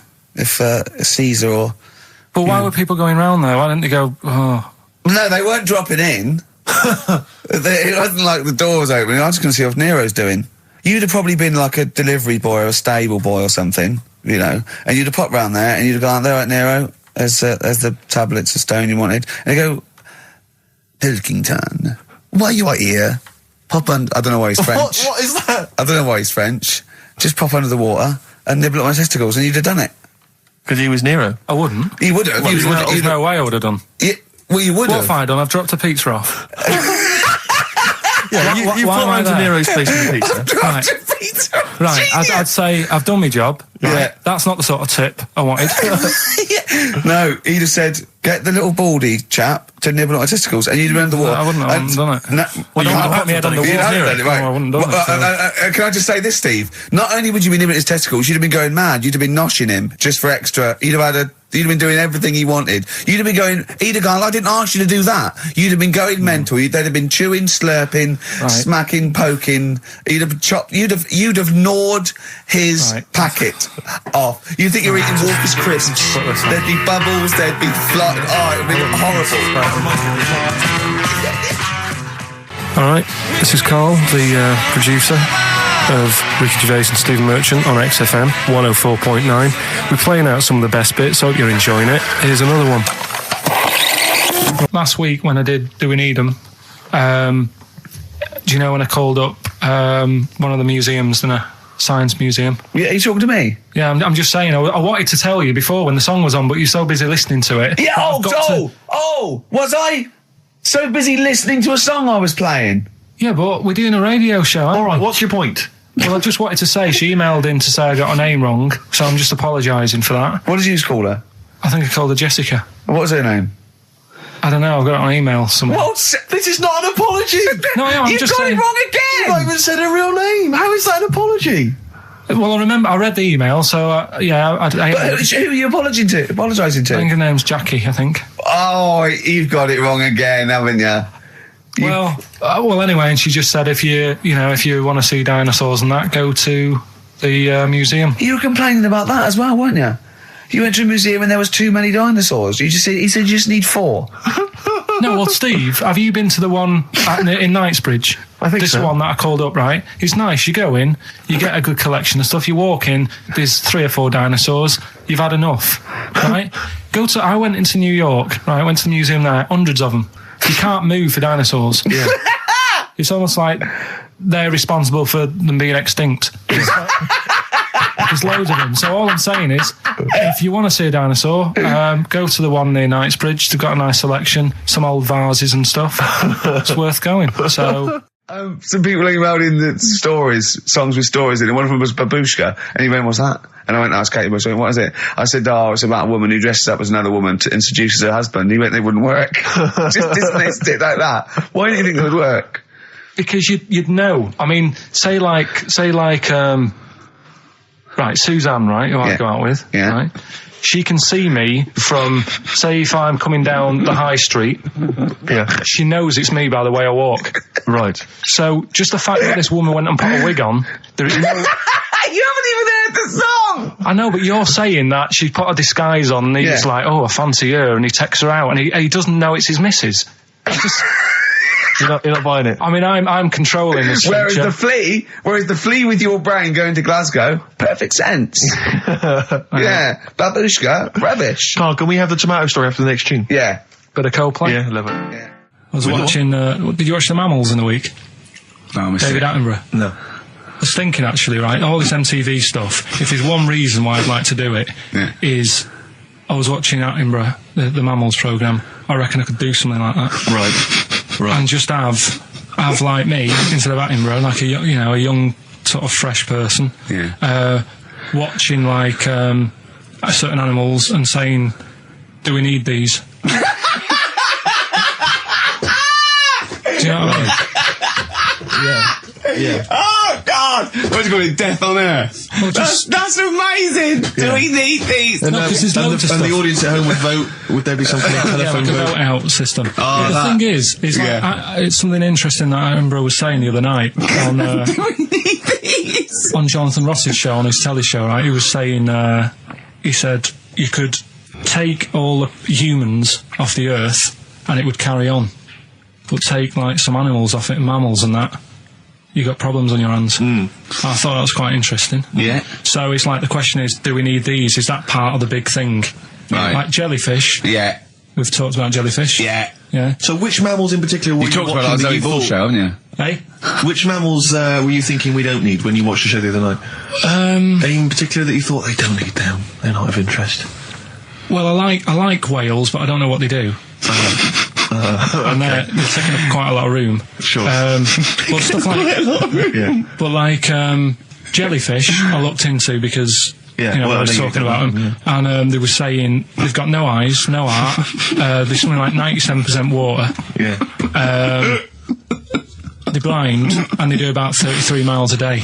Right. So it's like, do we need them? Could we clear them out? Yeah. Yeah. Well, the big net. That would be the programme. What? Right, we'll get rid of them. Next week we'll be looking at Rhinos. I think it's genius. Honestly, I think it's genius. And like going along sort of like picking up sea anemones and going and just lobbing them into the sea. well, what do you think about MTV doing that? And then I just, in between the bits, Play music I videos? play music related relates to to it. fish, so I could play like Fish, Yeah. like Rock Guy, or the Animals, Rock Lobster.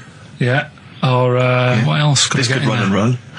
What other songs have got animals in them? The Well, Monkeys, could play the Monkeys. Yeah, there's about 1 million, so let's not start this. No, but do you know what Yeah. I mean? So do we need this? So MTV flies you around the world And to the you- most incredible exotic locations. You sort of climb up a tree or whatever, and next to, I don't know what lives up a tree, some kind of rare parrot. You say, look Sloth. at that, it's colourful, Sloth. it's Oh, interesting. you like sloths, don't you? No, they just live up trees, but I'd say, do we need them? Why? Well, what do they do? What do you mean? What do they do? What do you want from an animal? Carpentry. What Well, do you like, want? I don't like scorpions, right? Right. But then I found out they look after those monkey things. They're not monkeys, they're Whatever. lizards. Well, all right, yeah, then lizards. They look after the lizards. So there's a reason. But do you need the lizard? Could be your Well, next yeah, question. because the local people made shoes out of them. But not when the scorpion protected them, they didn't. All right, we don't need them then. So, and so ultimately, would anyone decide? I mean, do the animals kind of get a chance to mount a case for their survival? I mean, is there maybe someone that comes into their corner and sort of defends them? I'd have like a David Attenborough type character who says, Right. well, they do this, and I'll go, yeah, but do we need that doing? Yeah. Yeah. Okay. So, Yeah. so what does an animal need to do in order for you to feel that it sort of gets a chance of life? I mean, like a pet, like an animal, like a dog maybe, or a cat. I mean, they give a certain affection to its owner. Is that a valid reason to survive? Not particularly for you. Not really. No, okay. I've been saying that though. Blind people use dogs, so they are useful. So dogs are useful. Saint Farmers Bernards, use they often dogs. save people, don't they, in snowy weather? Cats. I'd have to think about it. Okay. Keep the mice down. Yeah, but you got rent a kill. So Okay. what I'm saying is something that will affect the world. Right. I think you'll find everything does. Except Carl. I'm not sure what effect he's having on the world. I'll tell you what though, Steve, right? Did you watch The Mammals? I didn't see the mammals. They had bison on it. Right. the weirdest looking things you've ever seen. Yeah. They've really Again, you're on dangerous ground here, Carl. but they've really got it's like, decide what you want to look like. It's just a mismatch of stuff. It's got a really big airy head. Yeah. And like you. Sort of bald at the back. Right. Sort of It sounds like thinner. someone you went to school with. Was there 2 of them? Oh, brilliant. That's nearly it, Carl.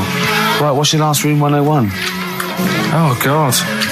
It was, holidays. Holidays. You want to put holidays in room 101? People who are sort of annoying on holiday. Oh, yeah. Do you know when you go away? Oh, yeah. We've sort of touched on this before. Is this going to be the Scouse guy? Yeah. Go on. Oh, it's so long now. I mean, it was a holiday when we went to Tunisia. And the Scouser pissed you off. Surprise, surprise. Yeah. Yeah. But the annoying thing was, you know, when you go on it was a cheap holiday, and like the lesson here is, you know, if you want a good holiday, you got to like spend some money. Yeah. And we didn't on this one. We spent about, I don't know, 400 quid for 2 of us for like a month or something ridiculous. And we got there, and, you know, you get to the hotel and you go, we have made a mistake. You know, it's a ropey hotel. You know, you can tell like the blinds and stuff as you walk in, they're all dirty and stuff. And you think, well, let's make the most of it. You know, let's not get down about it. It's a holiday. It's for a rest. And you try and make the most of it. And we had to meet. Do you know, like you have one of those things where you get to your destination and the rep says, right, you know, go and unpack your bags and that. Go and sort yourself out in the room. And tomorrow morning we'll meet up at 10 o'clock.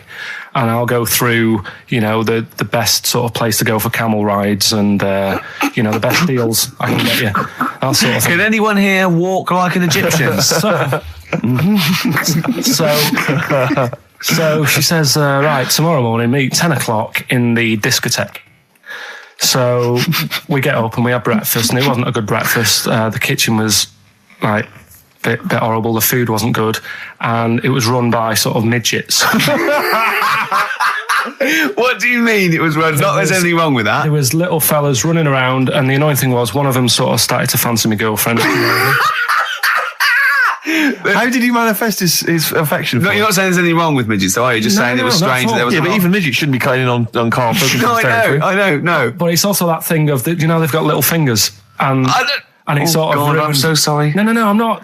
It is a bit of a phobia of mine. Okay. Do you know what I mean? They are nice people and that. Sure. Oh, God. But the annoying thing is... So what was he doing then? How did he... I don't understand how he was chatting up your girlfriend. Was he crawling under the table so you couldn't see? just kept... Whispering to her from underneath there. Stop it. Just sort of, you know... Wait, I don't want to get a complaint on our last show. There's not many midgets What's listening. going to happen? Can we just finish this and start up again in a couple of months? Oh, yeah. So if you want to know more about the midget theme restaurant, then we'll talk you in 3 months. Yeah. It's just... It's just... No, that's fair enough, actually. Oh, You're yeah, absolutely no, right, sorry Karl. about That's your this. producer's head Listen, on. we'll see you in about a really... it's been a pleasure, truly, and thank you for everyone that wrote I've got you letters. Have you really? Yeah, I've got you both a present, right? Oh. I got Ricky, do you know, like we've done fables and Yeah. stuff? Right? Yeah. This is like Mr. Ben. Oh. This is brilliant. Yeah. Right, and it's like little fables that Mr. Ben goes on. Oh, fantastic. So I want you to learn something from that for when you come back. Okay, brilliant. That's lovely, I'll tell you Carl. one of the stories I read this morning. It's brilliant. In fact, when you've done with it, Yeah. give it me. Yeah. Because I haven't finished reading that. Okay, thank you, Carl. And for Steve, a little shut up lines. A little book of chat-up lines. That's fantastic. Carl. Well, we'll see you in 3 months. But carry on emailing Carl. Cherish Karl Pilkington. He sits in a little room by himself, so keep him in touch. And we'll see you in August. We're going to leave you with something that we all love. This is There Is a Light That Never Goes Out by the Smiths. Very apt, I think. Goodbye. See you later. You've been voting in all week, sending your emails. So here's the clips that you wanted. Right. Badly Drawn Boy, Born Again. Right, just get this Educating Ricky out of the way. So, Turkey, yeah. So what is this again? It's Educating Ricky, is the tip included. Right. Apparently a fellow was on holiday in Turkey. He's just having a normal holiday. Weather's good. You know, he's having a good time. Wait, is there all normal height? Yeah. He's having his meal. He hears a load of screaming going on in the kitchen. No. Has his girlfriend wandered in there? And they do with a stepladder. The circumcised people in the kitchen, and apparently... What are you talking about? Whoa. Slow down. We were sidetracked there for a minute. What are you talking about? I'm excited about two things at once here. One, they circumcised people in the kitchen. Two, I guessed it was someone losing the end of their knob. You did, yeah. I started thinking like Karl Pilkington. Extraordinary. That is amazing. Apparently it was going on. It wasn't just a one-off either. Well, when I say a one-off, I mean they did it more than once. Yeah. Right? And there was... it was there for a week, and apparently the first night it was quiet, and then the rest of the week, every day, it'd be like having his breakfast, or even his lunch, or even his tea. Yeah. He'd be doing it all day. Oh. You'd be hearing Lunch and screams. breakfast, fair enough, really. Yeah, Circumcision at tea time. Don't do that. And apparently it's a tradition over there. You can't even make a complaint about it. It's like, well, you should have found out before you come over See, it. I can't believe this is So true. I'm a little I bit can't lost. believe this is He was in a true. restaurant, in a hotel, and there were people having circumcisions in the kitchen. Yeah. Is that right? I'm even worried that we're bordering on the racist here, suggesting that is tradition, that Turkish people cut the end of their cocks off in the kitchen Yeah. at meal times. I think you're wrong, Karl. This just sounds ludicrous, Karl. No, I don't think it happens everywhere. Right. I think this Just in Oh, particular this at this restaurant. hotel. certain places, Certain hotels. certain hotels. What, is it like 2-star? Yeah. that, Why did he go to the Foreskin Inn? It was his own fault, wasn't it? so that Sorry, that's it, is it? Have they closed? Sorry, no, wait. That's the story. You educated me, right? Once a fella saw some Turkish people cutting the tip of their knob off in the kitchen. Thanks very much. Thanks very much, Karl. Got any more? Well, there's things you can learn from it. Either don't go to Turkey, No! don't have calamari when you're over there.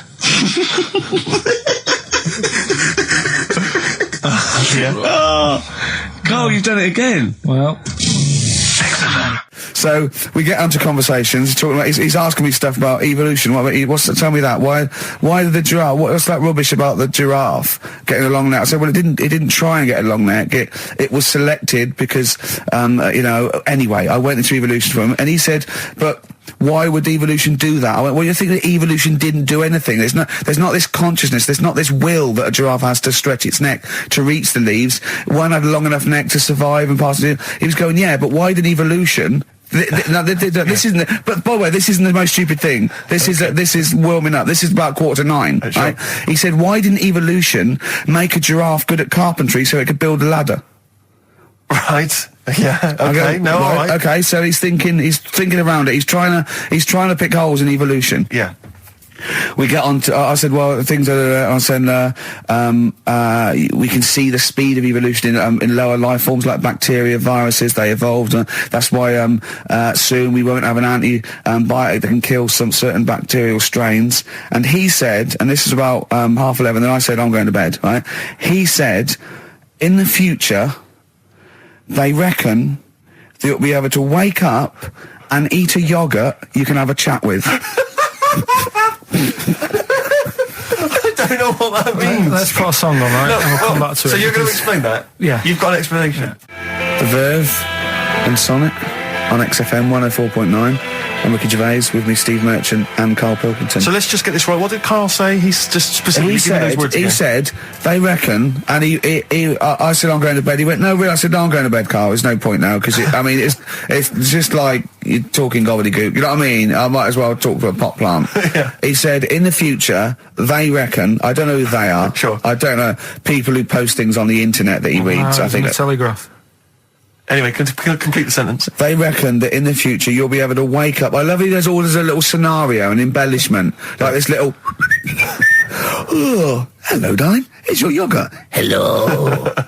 You'll be able to wake up and eat a yogurt you can have a chat with. All right. Well, thanks for that, Rick. I'm looking at you. I'm going to throw that over to Karl now. Right. It's when I was away on holiday, right? I don't normally buy the Telegraph because it's too big and that, innit?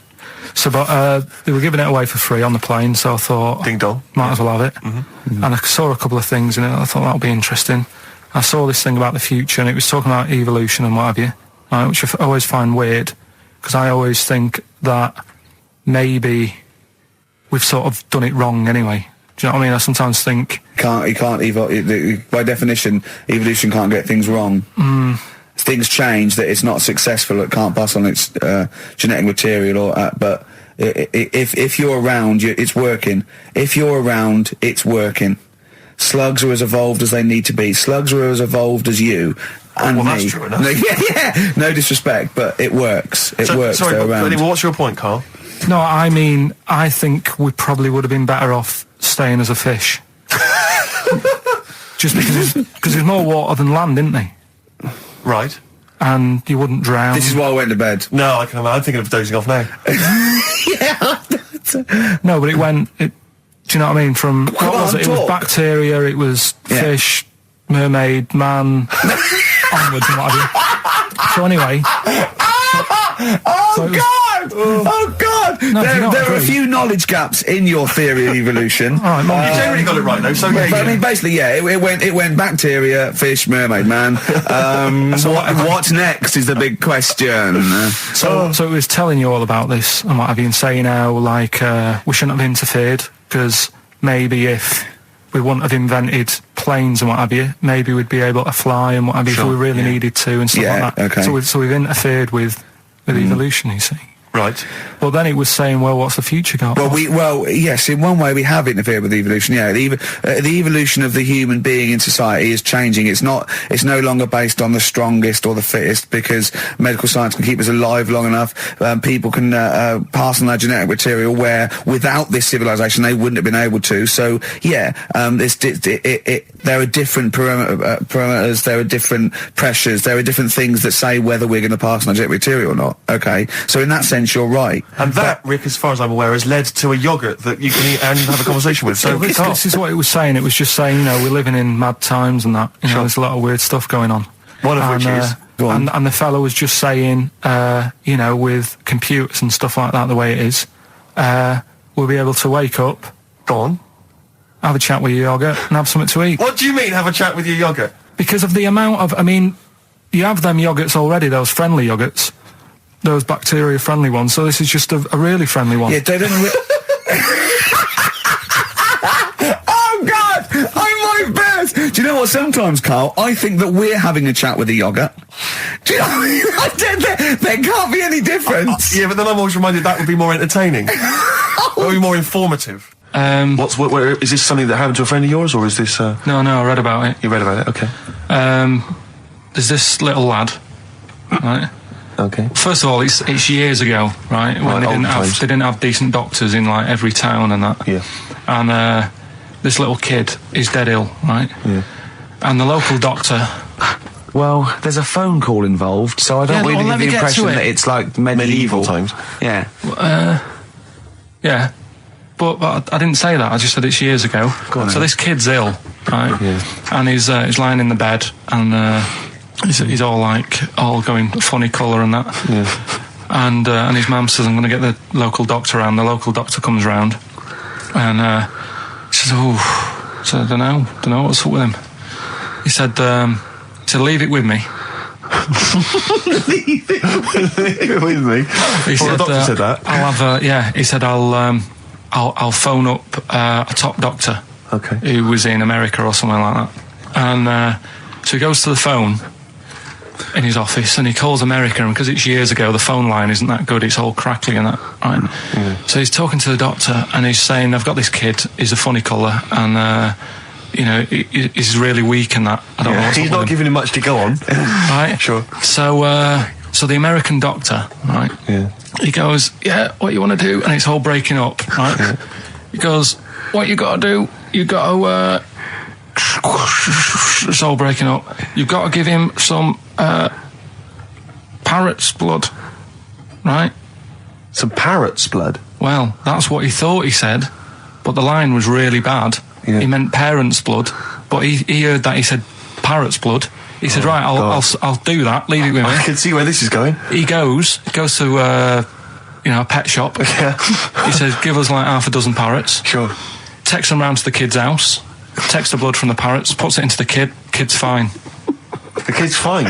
It worked. Such a load of shite in my life. I've never heard such twaddle, such just made up, enhanced, exaggerated bollock in my a life. load of old rubbish, Carl. I mean, when he told me this, he said, the doctor said, what do I do? And the doctor on the other end said, give him some blood. And the doctor went, where do I get blood from? So hang on, wait, I just need to where do I get blood from? Give him some parents' blood. Give him some parents' blood. Give him some parents' blood. Yeah. But hang on, I just need to know where you read this. Carl. Where was this? Where did I you read stitched this? you up. You know what he said? He said, so do you believe it? I went, tell it to Steve. He went, do you believe it? I went, tell it to Steve. Carl. But where did you read it? That was on the internet. What? About Where is it on the illnesses. internet? All right, XFM 104.9, Ricky Gervais, Steve Merchant, Karl Pilkington, not here. It's the best of. You've been voting in all week, sending your emails. So here's the clips that you wanted. And just remembered recently, actually, I was on a train coming back from hometown Bristol, and I was on the train, and this girl walks on, good-looking girl. I thought, hey, a largely empty carriage. I'm thinking, my luck's in, you know, because I take every opportunity, Carl. That's the thing about me, you know. I don't choose. She was a good-looking girl. She sat down. I thought she sat down right near me. I thought, brilliant. As this guy comes up behind her, and says, I think it's probably a boyfriend or something. Sits down next to her. And I listened in on the conversation, you know, obviously, because I'm pretending to read. It was very clever. I read the same page for hours, so I was pretending to listen. I was listening, but pretending to read. And I realised that it's not her boyfriend or anything. It's just some guy she's met on the platform. And I'm thinking, brilliant. If she's the kind of girl who's just going to start talking to someone, you know, on a platform, on a train, brilliant. I'm going to be in here. Because he was only going one stop. So I'm thinking, what's the worst that can happen? He'll nick off, you know, I'll get chatting to her, you know, and who knows? I could join the... is there a train equivalent? Foot High Club. The Foot High Club, brilliant. And so I'm excited, you know, I'm listening in. And it turns out that they're both kind of graduates who've just finished university, or they're coming to their finals or something. And they're chatting away, you know, and he's making a couple of witticisms, you know, and she's kind of tittering at his jokes. I'm thinking, well, I'll tell you this, if she's laughing at this kind of material, I am going to blow her away, you know, with my kind of anecdotes and wry observations, you know. Yeah. It was weak stuff, I got to be honest. Really? He was coming out with nothing. He was running on empty, as far as I'm concerned. Yeah. And she was loving it. So I'm thinking, brilliant, I'm going to be right in here. And then they get moving on to higher brow things, you know, and I think she was going to study kind of Marxism or something like that, or communism, something. And she was asking him, you know, by way of conversation, she was asking him what he knew about Marxism, you know. And he was fumbling for his vague knowledge of it that he had in his life. And I'm just sat there thinking, yeah, come on, love, in any given capitalist environment, the proletariat will revolt against their oppression by the bourgeoisie, and after a brief period of socialist rule, emerges a classist society governed by community cooperation. Well, if that sort of talk wouldn't get a woman hot, I don't know what you'd use then. If Marx and Engels is not going to get a woman sweaty down below, then nothing is. Then my name is You're not just Steve biding your time. Yeah? Exactly. I'm just going to go in for the kill any minute. Yeah. So anyway, it comes to his stop. Right, he gets up. I'm thinking this is a piece of cake, and he gets off, and off he goes. He walks off, and I'm thinking brilliant. And I thought, I'll wait till the train's pulled away. I'm not going to leap in straight away. No. And he comes back along the carriage, and I'm thinking, hang on a minute. He goes, listen, do you mind if I give you my email address? Oh. Right, and if you want to get in touch, email me. I'm thinking, come on, you loser, get off now. Save your face, please, before it's too embarrassing. She accepts the email address because she obviously doesn't want to hurt his feelings, whatever. I'm thinking, fair enough. She's a good woman. I'm liking her. I'm loving her. I'm thinking that's my kind of girl. So anyway, he gets off. I'm sat there, the train pulls away. I'm thinking, yeah, I'll wait a few minutes, you know, I'll just, you know, give it some time. Her phone rings. It's her friend on the phone.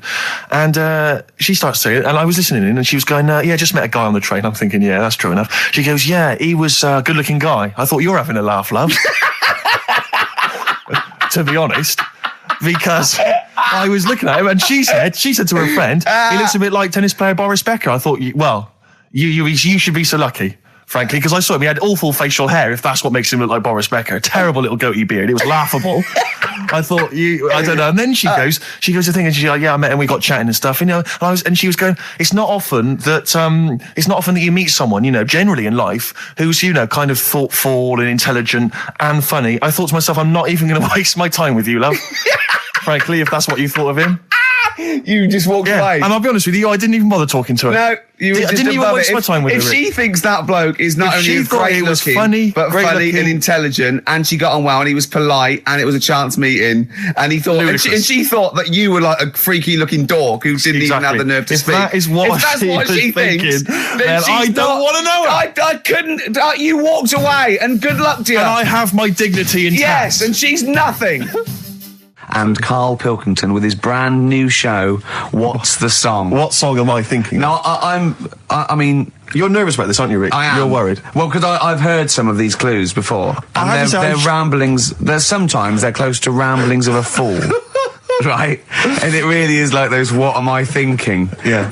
I don't know though. I actually was genuinely impressed by Born Slippy. I have to give him the benefit. That's one of the better ones because that was short, sweet, and it worked. Some of these that you say they're not going to be quite as pissy. Some of them are like Emily Bronte novels. Now listen. We're just going to go for it then. You do it, and we just get people to call up because I want to see the general public's confusion of trying to work out. Why don't you give us your next clue, and then we'll play a track, and then we'll hopefully have people on the line after the track to try and answer it, and you can recap briefly. So give us your clue now for what song am I thinking of? Right, this one. It's about a woman. And she's just normal, nothing wrong with her, or so she thinks, right? But there's the twist. Is this like the Tales of the Unexpected? And she's got like, she's got her mates and she's having a normal life, having a good time and that. And then this thing happens, right? And she starts to stink. And she can't have a bath, right? And she really wants to have a bath. She's dead sweaty and stuff. She's going about her daily stuff. She can do everything else normal. She can eat, she can talk, everything.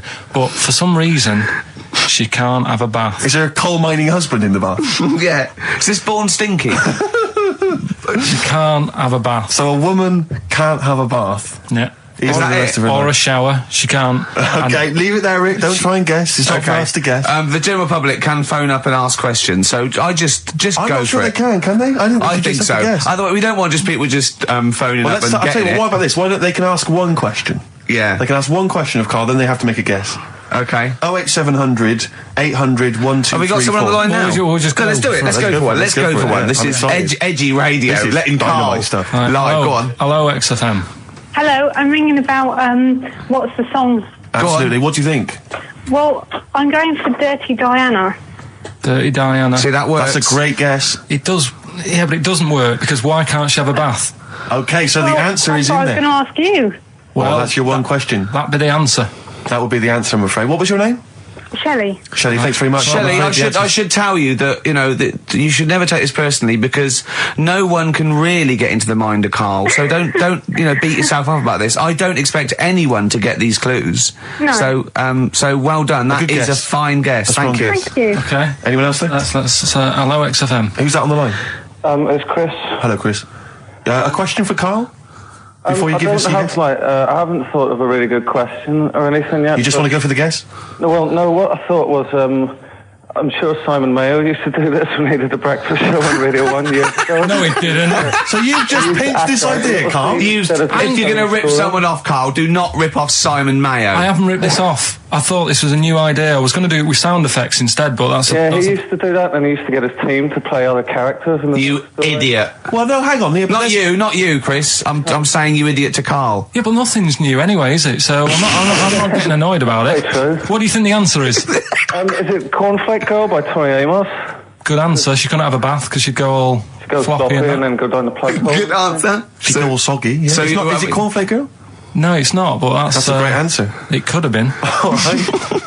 Okay. You're already seeing the error of this, aren't you? I think this is great radio. I'm really hooked on this. I'm genuinely excited This is really like that, those so-called lateral thinkers. A man got into a field and dies. Why? Yeah. He ran out of air. No. Not the one I'm thinking of. He was shot. No. Yeah. That was a good answer, but... Couldn't, Simon Mayo, sue you or something for doing it? Will you stop? Don't mention that. Yeah. Listen, I think if you're going to steal ideas from someone, it should be a brain box like Mayo. I mean, he's the man who's the only example of one I can ever remember hearing in his show, because I was quite young then, was some people were pretending to, tap someone's phone or something, and then they got caught, and the answer was just bugging by whistle, because they were... Genius. That was absolute genius. That's absolute genius. See, Carl, that's the sort of standard you've got to come up against. Thanks very much, Chris. The phone lines are hot.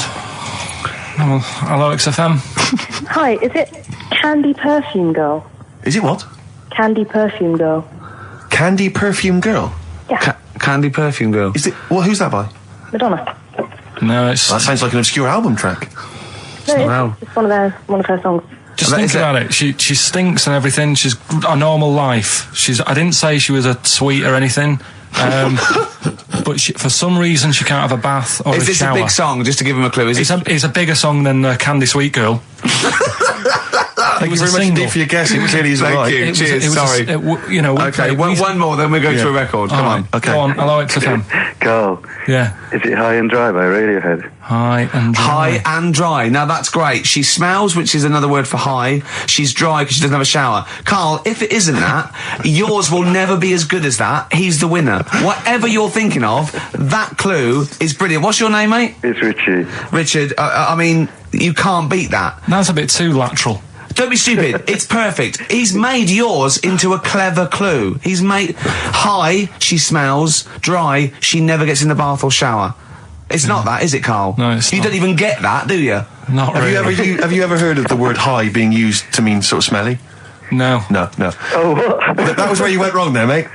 Richard, I'm declaring you the winner, even though that isn't the I answer. don't think Thank we you. should give up this early. Can we Rick. just let's play a song and, Let's play a song. Give it one more chance, because if people think about it, it is really easy. I'm not going to find out the answer now because I've got to go out.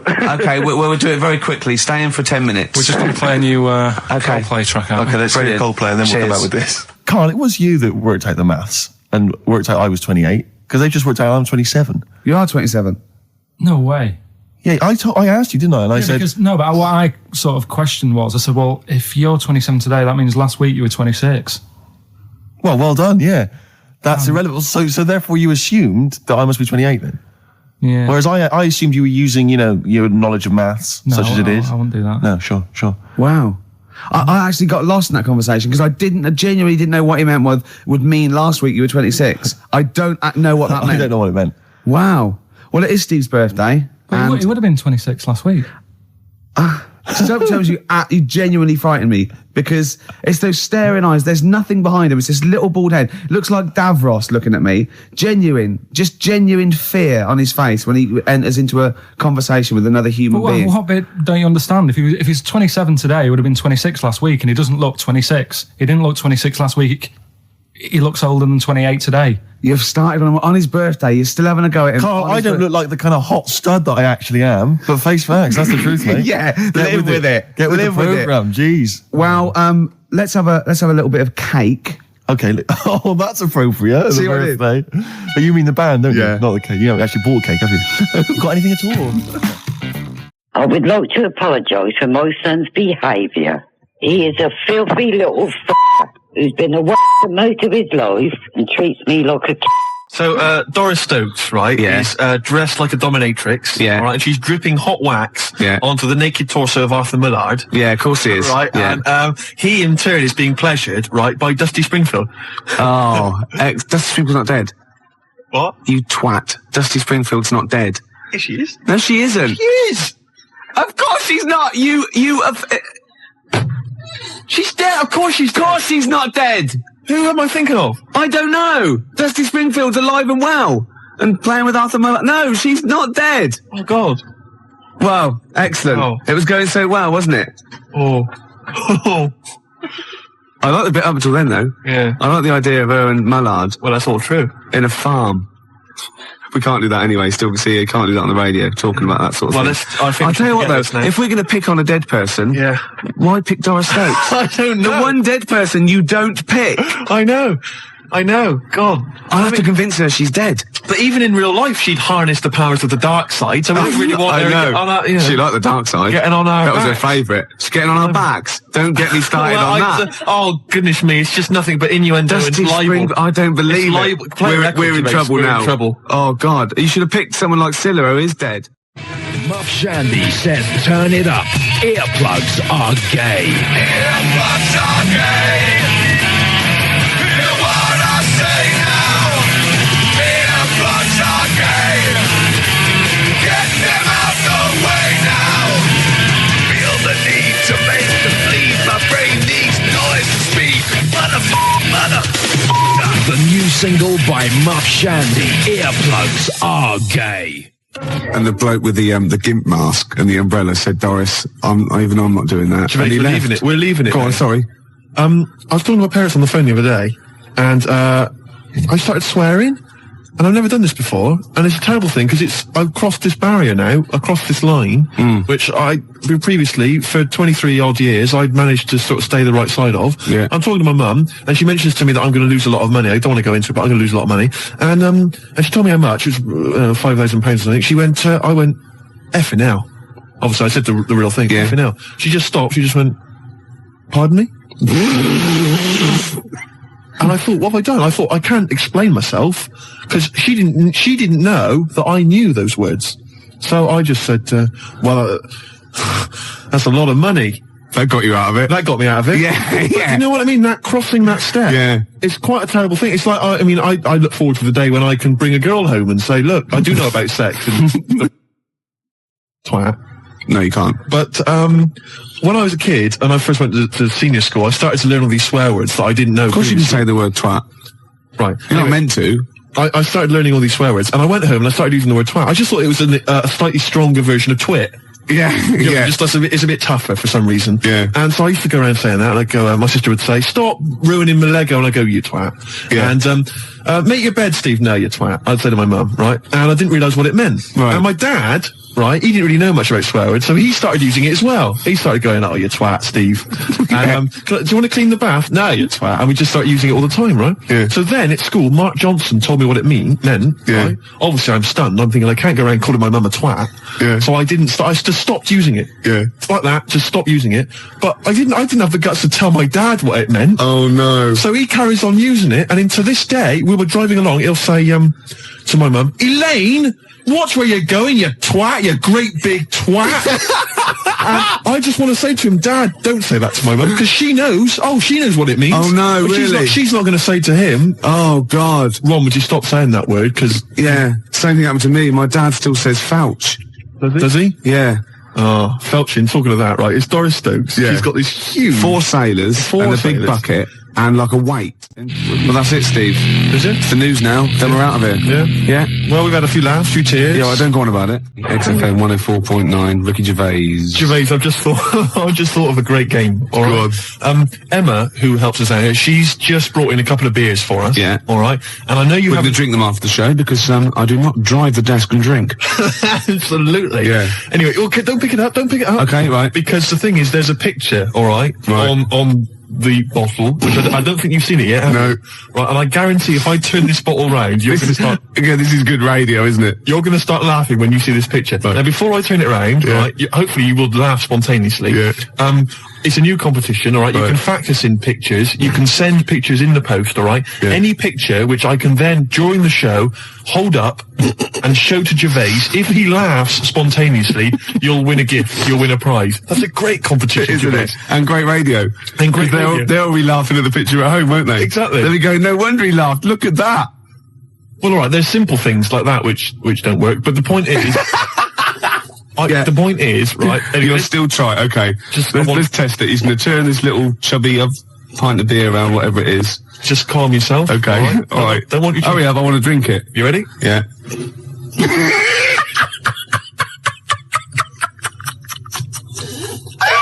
All right, play a record, Gervais. Oh, God.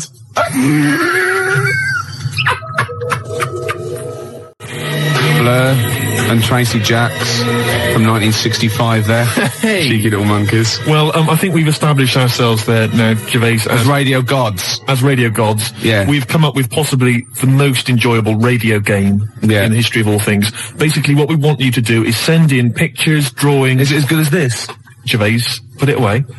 We want drawings, pictures, photographs. Okay, and what I'm going to do is I'm going to show them to Gervais Yeah. midway through the show. You'll never know when. They might just suddenly pop up, and we'll see if Gervais laughs hysterically. And if he does, you win a prize. I guarantee it. Yeah. It could be that you'll win a couple of pulp tickets if we've got them to give away. Yeah. It might be that you win a crate of beer, anything. Yeah. Whatever we've got to hand, you'll win it if you can make Gervais laugh simply by me showing him a picture. The address is XFM, 97 Charlotte Street, London W1P 1LB, alright? And you can fax us, of course, 0171 580 1234. I must warn them that I really have been desensitised now because I sit opposite you. Well, exactly. Do you know what I mean? Do you know how hideous and, like, ridiculous they've got to be to make me laugh? The pictures have got to be pretty odd. Yeah. The address, XFM, 97 Charlotte Street, London W1P 1LB. Apart from bad lyrics as well, I like it when pop stars and marketing managers of record companies try and get clever with their, titles for albums and stuff. Remember Wet, Wet, Wet? Popped in, sold out. Nice. Oh, lovely. Beautiful. And you know, Tony Banks out of Genesis, he did his solo project. And what he had, right, was the album there, and he had Banks across the top, right? And using the S to start the next word coming down was statement. Clever. Banks statement. Oh, I was watching telly. Tony Banks, is he not the sports minister? Oh, I don't know. He was in Genesis when he was younger, though, wasn't he? I don't know. I think so. I don't know how it works. Well, because Phil Collins is Minister of Shite. Right. When I'm alone, right, and Jane's out, I sort of channel surf. I never watch a programme. Right. I sit down to it and I think 2 minutes. You shocked me. Yeah, yeah. And I just started going through and I was going back and forth between the Waltons and, like, the Box. Right. Music Television, U Control. Yep. MTV. VH1. Ooh. And I got a glimpse of Toyah Wilcox, which I stopped, obviously. Yeah. And she's on one of these religious programmes. I think it was on BBC Two. I don't know what it was, but it was with that bloke. Oh, God. I can't tell this anecdote. I can't stand it if I don't know the name. He's sort of like a Jeremy Paxman type thing. You know, he went to university, he was going to be a serious journalist. He wanted to be KAD, but he settled for Les Dennis. Oh, one of those sort of people that was on That's Life. No, I'm not telling it until someone phones in. Toyah Wilcox on a religious programme. What's that bloke's name? Then I'll tell it. 0171 580 2000. Gervais, have you ever watched an entire documentary all the way through? You don't know one, don't you? Beautiful. You don't look. Now, New Order's your favourite band of all time, isn't it? Yes, that's right. Paul Wright called. It was John Stapleton. Oh, was it? It was one of those, you know what I mean? It was sort of like the Paul Heine, Kieran, Prenderville, and Chris Searle, all that sort of type of thing, you know what I mean? Right, so, and this was on BBC Two. And it's always one of those people, you're sitting with people and they go, oh, I went to university with him. I know. And they suddenly realise it's not a proud thing, you know. I know. Oh, and they just go quiet. It's never impressive, is it? It's never Prince. No, exactly. Or, I don't know, somebody really great and groovy. Yeah. It's never, I don't know, say Rick Astley. And then you start realising that you're around someone's house and they go, and he comes on, you just don't say anything. Yeah. And then someone goes, didn't you go? No. No, I thought I did. It was the other one. It was Chris Searle. Did you go to anybody, school with anybody? Michael Jackson. Did you? Yeah. Incredible. Yeah. Incredible. Yeah. Odd that. You went to school presumably in the States. No. He was in Reading for a lot of his life. Right. Yeah. Was it some kind of exchange program? Yeah. We sent them, Charlie Chaplin, funnily enough. Did you? Yeah. Did you? Took a long time for them to get round it. You know what the Americans are like. You're making this up. Yeah. Anyway, Toyah's talking to John Stapleton, and I suddenly realised it's a religious programme straight away, because it was over in the church. Right? And nothing gets past you, mate. No way. Could be archaeology is us. So wait a minute, whoa. So people, Toyah's on some religious programme. It's not worth it. John Stapleton. Yeah. Okay. And I'm just flicked through and I went, hold on, it's Toyah. And he goes, it was very spiritual. She went, yes. And I realised she was talking about a wedding. She was going, it was very, very spiritual indeed. And he said, but no hymns. She went, no, we had silence instead. Silence instead. So now we will do silence number 3. It's 4.5 minutes long, so keep your gob shut. Right? And I think, oh, what is she talking about? He went, She went, people are scared that was Chris Eubank. Right? She said, people are scared of silence. What are you talking about? And then she said, the thing is, during silence, there's a lot of unconscious thought. What? You thought that you don't know you're thinking? You said it was 3.5 minutes. I didn't think a thing during that. I better plug into my unconscious to find out what exactly I was standing up for 3 minutes. Going, who's the women in the hats? What are we doing here? What a load of pretentious twaddle that Well, I've never liked Toyah. I've never liked her. Oh, she's alright. That's all the more reason to hate her. No, I don't hate her. All those people I just mentioned, they don't come close to Lenny Henry. I saw another bit of him doing his stand-up in America. Oh, God, it's so nauseating. He's got another series, apparently. Does anyone like Lenny Henry? Oh, well, obviously. It's a massive star. Does anyone listening to this show really like Lenny Henry? Yeah. Or is there anyone that annoys me more than Lenny Henry? I should answer that one, shouldn't I? Yes. Do I win a prize? I think what you want to do there is you want to speak correctly. It's another simple thing. Gervais, which will help you out in your radio career. Oh no, I'm a Swerve Driver. That's 3 minutes 41. I've got to pick one. 7 minutes the news. Gervais, whoa. Before you move on, can I just tell you, because you know we talked about celebrities and going to school with celebrities and things. Yeah. I have a very famous second cousin. Really? Yeah, I'm going to tell you who it is in a minute. Really? Yeah. And I've got the best joke in the world. Have you? I should have been trailing that. That'd have kept them on their tender hooks. Why are they sitting on tender hooks? So we've got... What are tender hooks? I think it's tenter hooks. I don't know what they are, but I don't think it's... What? Oh, okay. 0171. Who annoys me more than Lenny Henry? No one. You've won that one. So don't bother phoning in. But who annoys you, the listener, more than Lenny Henry? Yeah. Oh, that's a good one. Clever. Because then it's thrown it to them. Yeah, it's their simple. opinion. Oh! Simple things. Excellent. I noticed again, you didn't bother to give the whole phone number. What did I say? You actually just said 0171. It used to be, as I recall, 0171 580, which is about half of it, but no, just 0171 now. Oh, Swerve Driver. XFM 104.9, Ricky Gervais Show. Well, it's nearly over, but I have got a great joke, and we've got a simple rule here. You only have to tell a joke on air if it's about going into a pub. That's right. Okay, you ready? Go on. Penguin goes into a pub, goes up to the bar, and says to the barman, "Have you seen my dad in here?" And he goes, "I don't know. What's he look like?"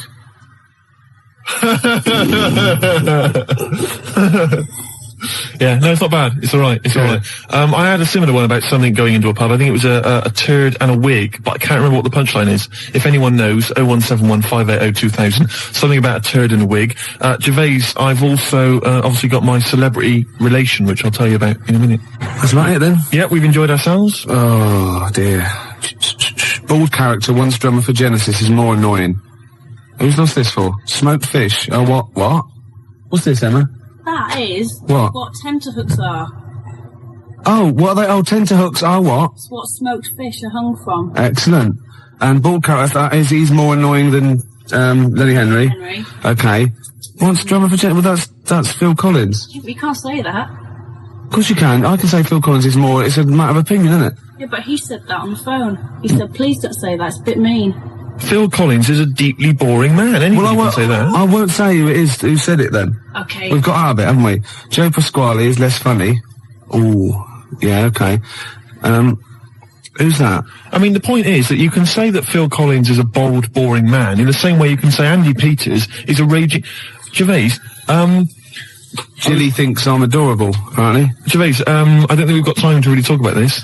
Okay, what have we got to do next week? Oh, we can't say who your celebrity was, but I just thought we could phone in who you think it is. I mean, I've got a few ideas who your celebrity second cousin is. Your mum. Mr. Ed? No. Godzilla? No. The point is that this is a real celebrity, so, I mean, okay. Celebrity. So, I'm not making it up. It's not going to be as exciting as, whoa, it's Elvis or whatever. It's not that goofy, but it's still... they do share some of your genetic material? No, you wouldn't know it. Really? No, Normal? You will, yeah. Symmetrical? Really? A good-looking person. Blood reaching the surface? A good-looking person. Really? Yeah. Fantastic. They probably denied your existence, or they're obviously going to deny that they're related to you then, aren't they? Well, I'd say I tried to get some of their money. No. What else do we do? Send me some hideous pictures. Yeah, I'll just give the address again. XFM, 97 Charlotte Street, London, W1P. I've got to go to the pub.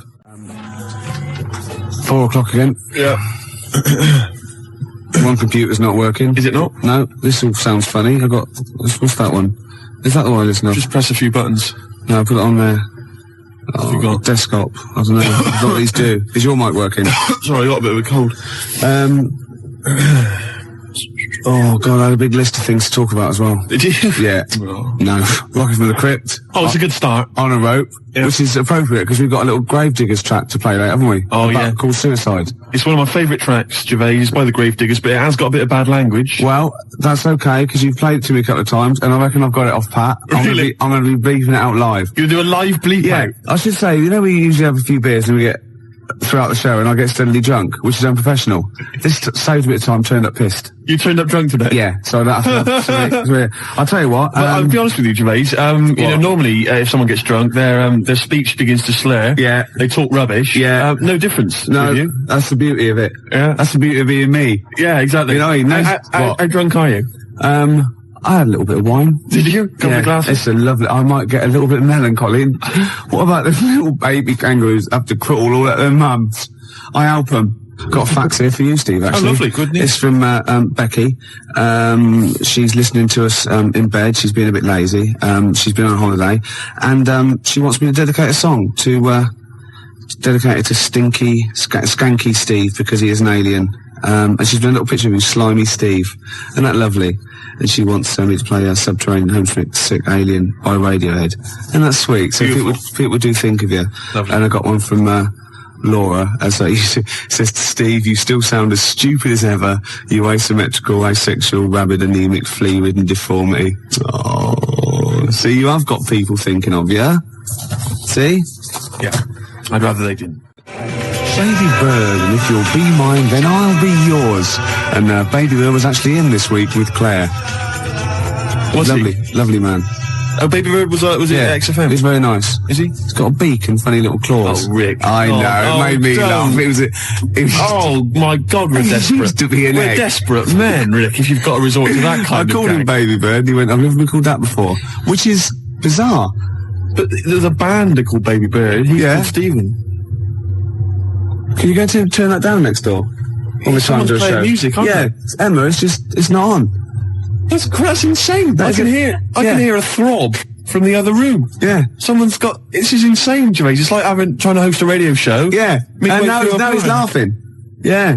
Oh, well, anyway, it's all going to be. We're going to play a track that you've brought in. That's right. Go on, what is it? It's a fantastic tune by the Gravediggers, part of the Wu-Tang Clan rap collective, right? It's from their album. Not to be confused with the Wu-Tang Clam. That's a little shellfish. Yeah. That's into rap. Yeah, it swears a lot. Yeah, yeah, terrible, yeah. The track is... Got a muscle posse. The track is beautiful. You've probably heard it on the dance floor, maybe in some indie club. Yeah. 1-800-SUICIDES. Yeah. Now, I would stress, Rick, it has got a bit of bad language. I know. I mean, I've listened to this twice, and I reckon I've got it off pat. I reckon I'm going to pull the fader down at just the right places and go, okay?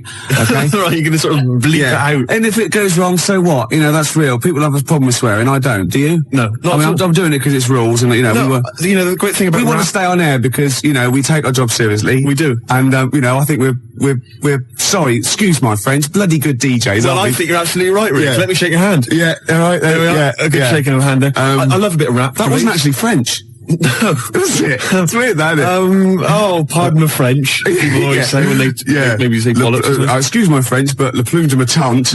Hey, come on, language. We'll be learning a little bit of foreign language later. I've brought in Instant Yiddish by Fred Kogos. I've always wanted to learn Yiddish. Really? Yeah. Narishnek, foolishness. Some glick, some schlimmen, yeah, for better, for worse. So I'll teach you little usage phrases like that, out of the old Instant Yiddish book. But first, what was this? Gravediggers. It's Gravediggers. They're keeping it real, they're keeping it raw, so there is a bit of bad language. Yeah, well, mine's raw. You've been keeping it raw? Yeah, of course I have. Right, I'm gonna have a go at this then. Alright. Right. Don't get nervous. No, don't, shut up. Right, I've got to go this. Shut up then. Don't put me off. I've got to concentrate. Bleep it out live. I will, yeah, shut up. Alright, is it going? Oi. Okay. Take it calm. Take it calm. All right. Well done, Rick. No, it's very good. No worries.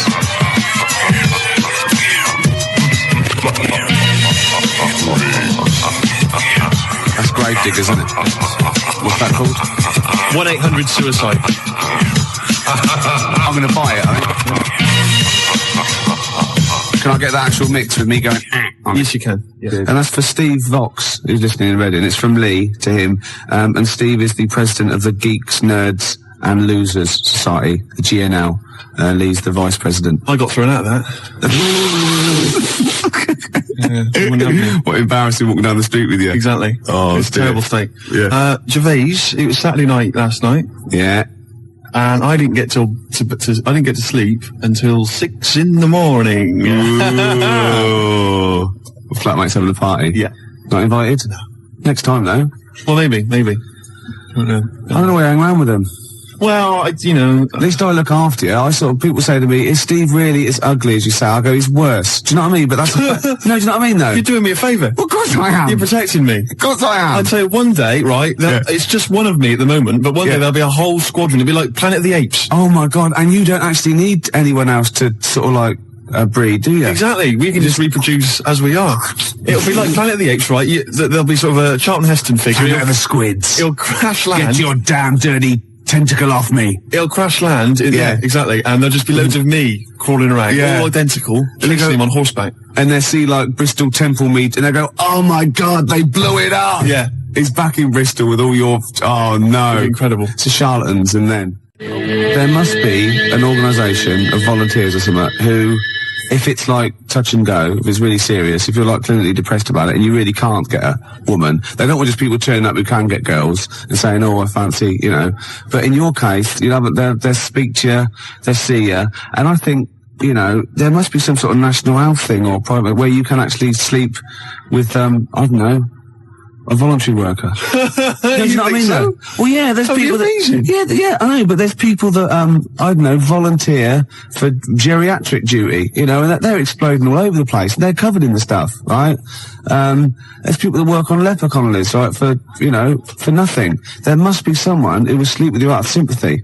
You don't want that. Of course you don't. You don't want that, do you? Well, let's not be hasty, Rick. I mean, these people, especially if they need some sort of free publicity, you know, get a bit of, you know, sort of press and media attention. Yeah. I also sort of help to publicise their campaign, really. There's probably an organisation that go, you know, when they go off to like, strange climes and go on to like leper islands and that, and they work with them. Or they can sleep with you. Now, that's got to do the lepers some good, doesn't it? Yeah. You know what I mean? Wouldn't that be terrible if that was the option, right? And suddenly volunteers to leper colonies doubled. Was like going to Torremolinos. Yeah. Let me on the bus. Sorry, there's no room on the bus, but you're at the back there. Yeah. Going, well, then here we go. Here I am then. Yeah. I'm sorry. I signed up for the lepers. Yeah. Licking their wounds. Well, sorry, but geriatric duty. Yeah, scraping it out. Oh dear. Oh, you know, I heard a song in the week, right? I've heard it before. It's by Ween, and it goes, "Push little daisies and make them come up." And I don't know what it's called. 0171 580 2000. I don't know where to look. Push the little daisies and make them come up. It's like that. It is. It's rubbish. I've been going around singing There's that. There's no song with that lyric. It's like that. It goes, push the little daisies and make them come up. Shut up. Yeah. Shut up. That's what my friends have been saying for the last 4 days. God, you're really irritating me today. Like, people will go and going, if you'll be mine, not too annoying.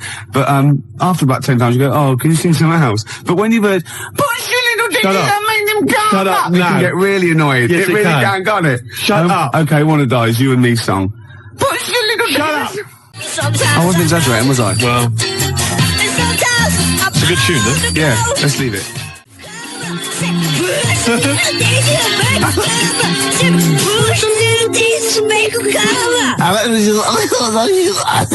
It's great. That's just gonna gag.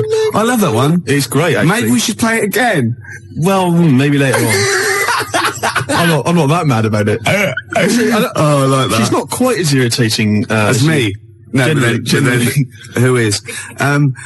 We were talking earlier about how hideous you, how you look, and you can't get a woman because you're quite nasty as well. And Emma, our producer here, who thought, look, this is not fair, you know, because Steve is quite affectionate. When you get to sort of know, like E.T., when you first watch E.T., you go, ugh, and then by the end you think, oh, do you know what I mean? It sort of like gets that deeper. And she said, I remind you, Steve, what I said when I first met you, and this is like her best, you know, stab at a compliment to make you feel better. She said, I thought you're really not that ugly.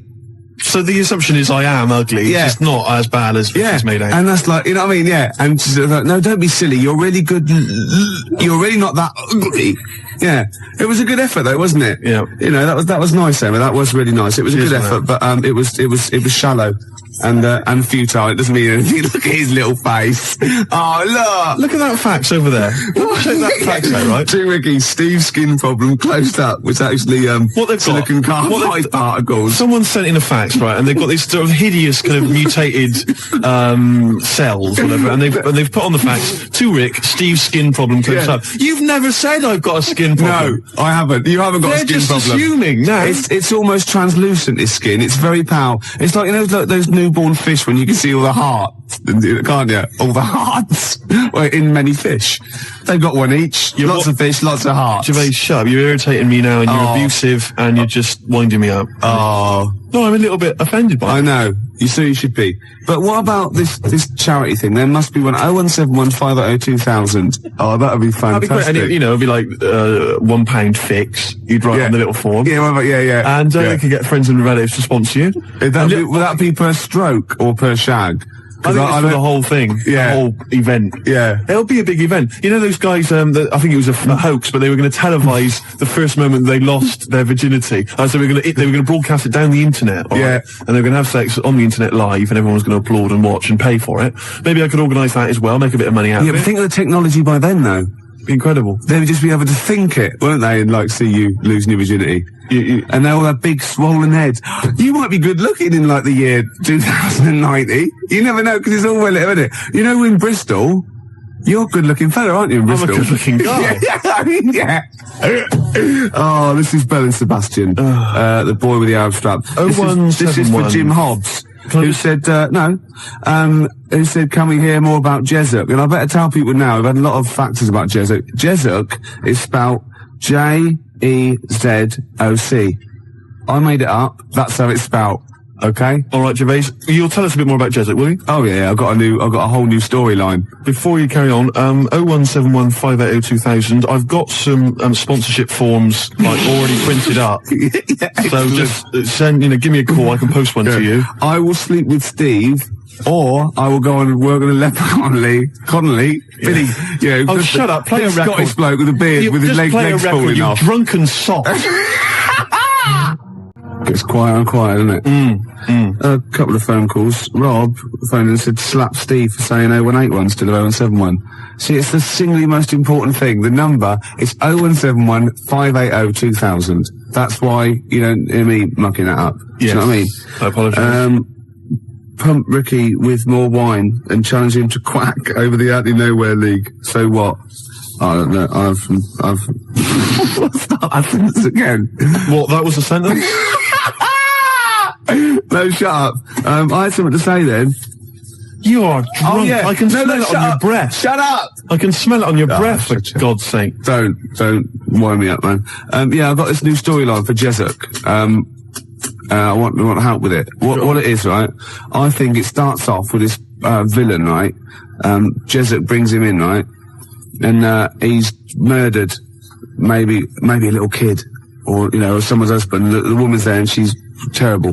Well, you would be. Yeah. Right? Jezuk's in there and he goes, don't worry. He's gonna, by the time he gets out, Steve will have a girlfriend, right? She goes, right, it won't bring my boy back, will it? No, but you can have one of mine. I've got loads or something like that. Anyway, he goes to the court, right? And he's only tampered with the jury, and he's a nasty piece of work. Oh, not the murderer. Yeah. He walks free, and he sort of winks at Jezuk on the way out. Do you think Jezuk's gonna let it lie? Jezuk's not gonna let that villain, what, has he got a piece of evidence? Well, no, he goes after him, shoots him anyway. Because, it's just redundant. It turns out the bloke didn't actually do it. But, as Jezuk says, better, kill innocent people than let one, guilty person go free. That's Jezuk's philosophy. Yeah. And shoot first, ask questions later. You don't want to be stitched up. He's got a reputation. And then, he gets off with a woman, and they have another kid, and, it's alright. Yeah, I'll stop you there. Why? Jezuk just killed an innocent man. He's your superhero. He's your, your heroic hardboiled cop. He just killed an innocent man. I'm a little bit disappointed. Oh, so he's got to be perfect, has he? Well, I'm just a little bit disappointed. Well, no, he can't be perfect. He's got things to do. We know he's got problems. He drinks too much. He kills innocent people. You go out there every day. See how you survive. Yeah. Do you know what I mean? Yeah. Yeah. We got Mama Said Knock You Out lined up. It's one of our joint little favourites. We like this one and we like some other songs, don't we? Yeah. 'Cause we're like mates. I got a little plot. Yeah. Right? It's Jezik, right? And he retires. He just gets out of the whole thing. All right, that's the final one. We've pulled, pulled a discreet veil over the whole Jezik debacle. Right. All right, is that okay? Yeah. Rick, forget Jezik. Right. Because I've got my own show. I'll be telling you about. Have you really? Yeah, it's fantastic. Am I in it? No, not really. Something to do with... Right, okay. It's a genuine one I've come up with. You know this song, right? Mama Said Knock You Out. I like to, shadow box that. I've been working out today on the big bag, did a bit of boxing, because I'm in training. I challenged Canfield to a fight when I was pissed. Thursday night, he was swaying. I challenged him to fight. I offered him £1,000 prize money. That was the purse. Whether he won or lost, he still said no. Oh, he's a wuss. He's about 14 or something. Yeah, but he's about 6 foot. Yeah. Maybe he was scared of killing me. Yeah. Jezik is not scared of that. Jezik's gone. He's out of it. Okay. There might be a comeback special one day, but thank God he's Let's gone. work on it. Well, that's my challenge to Canfield. You know Mama what I mean? said knock you out. Yeah, I'm putting it out. I'm putting it out over the airs. Yeah, you're keeping it real. You know, Death Throw, Puffy and all that, and Tupac, and that's like me and Canfield. Oh, that's a fantastic idea. I'm saying, come and get it, Canfield. I'm saying, I'm here, you know what I mean? That East Coast, West Coast rivalry we can recreate amongst DJs. Yeah. Steve Lamack, outside now, have you seen him? He's a weedy little dweeb. Yeah? Oh, fantastic. You can't actually say that, because, he's a nice guy, and... well, maybe so. Yeah, so you're going to fight Lamack, I'm going to fight Canfield. That'd be brilliant. Let's keep it within XFM. Crowley. Yeah. Remember he had a fight once at school, and his defence, lucky he had a hymn book on him, and he hit the bloke in the nose with the hymn book. So you don't mess with Crowley, because he's probably carrying, Bibles, hymn books. He's loaded, he's got some kind of religious paraphernalia with old parchment papers. Yeah, crucifixes. Paper cuts are the worst. Oh, nasty. Oh, imagine that, a little bit of papyrus across the eyelid. Oh, you don't want to mess with Crowley. No, I'm saying Canfield, come and get it, you know what I mean? He hangs out with his Deftones and all that lot, right? Yeah. You know what I mean? Should we just ask out? Who should we threaten out? Who else can we threaten out? Well, let's not go too mad. Well, what about Henry Rollins? Wow, I've made a mistake. I don't I've made an error there. There are a lot of people I could have chosen. Jarvis, for instance.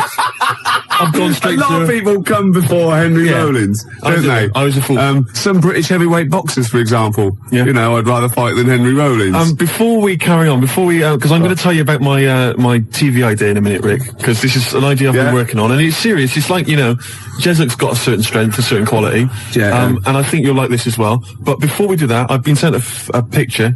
A picture's been faxed through. Oh, excellent. And it's a little challenge, as ever. Right. It's make Ricky laugh. If you laugh at the picture I've got here, Rick, then Martin in Crouch End, he wins... well, I thought we could give him... I like it already, Martin in Crouch End. I thought maybe we could give him the Baby Bird album. Why? Why do you mean it's mine? You haven't got one, so you go on in, yeah. Well, I'll give that to him. But anyway, here's a picture.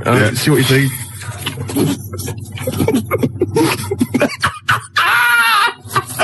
I like it, because there's a little explanation as well. And it's subtle, because I had to get right to the end for the big line. You're not allowed to see this. No, that is fantastic. So well done to Martin. I think he wins an award. Yeah, he does, yeah. Yeah, okay. So if you want to win something tasty, give us a call or fax us through a picture. 0171 580 1234. Your pictures, please. Make Ricky laugh. Your idea of this new show, which I haven't heard yet, right? But we should start getting together all the other stuff, or we're going to get ripped off. I sounded just like Albert Tatlock then, in the early 80s. Oh, we should go. I love that fact that you sort of, maybe you've got a sentence, it's got 15 words in. You reckon, well, if I get out an average of 5 coherent words to every 15 that I need to say in a sentence, that'll be enough. God, right. Jam or ISIS? Either one. Both rubbish. Oh, no, come on. They're both good big bands, aren't they? All right, Gervais, next, let's talk about my TV idea. Okay, let's do all around the world, because it's probably going to be big all around the world, isn't it? Before that, the Jam, all around the world. Got a fax here from my mate Nick. He's listening. Say hello to him. Say hello to Nick. Hello. Yeah. And apparently he's found a great website about Joey Deacon, so we'll check that one out a little bit. About Joey Deacon? Yeah. Oh, Joey. Yeah.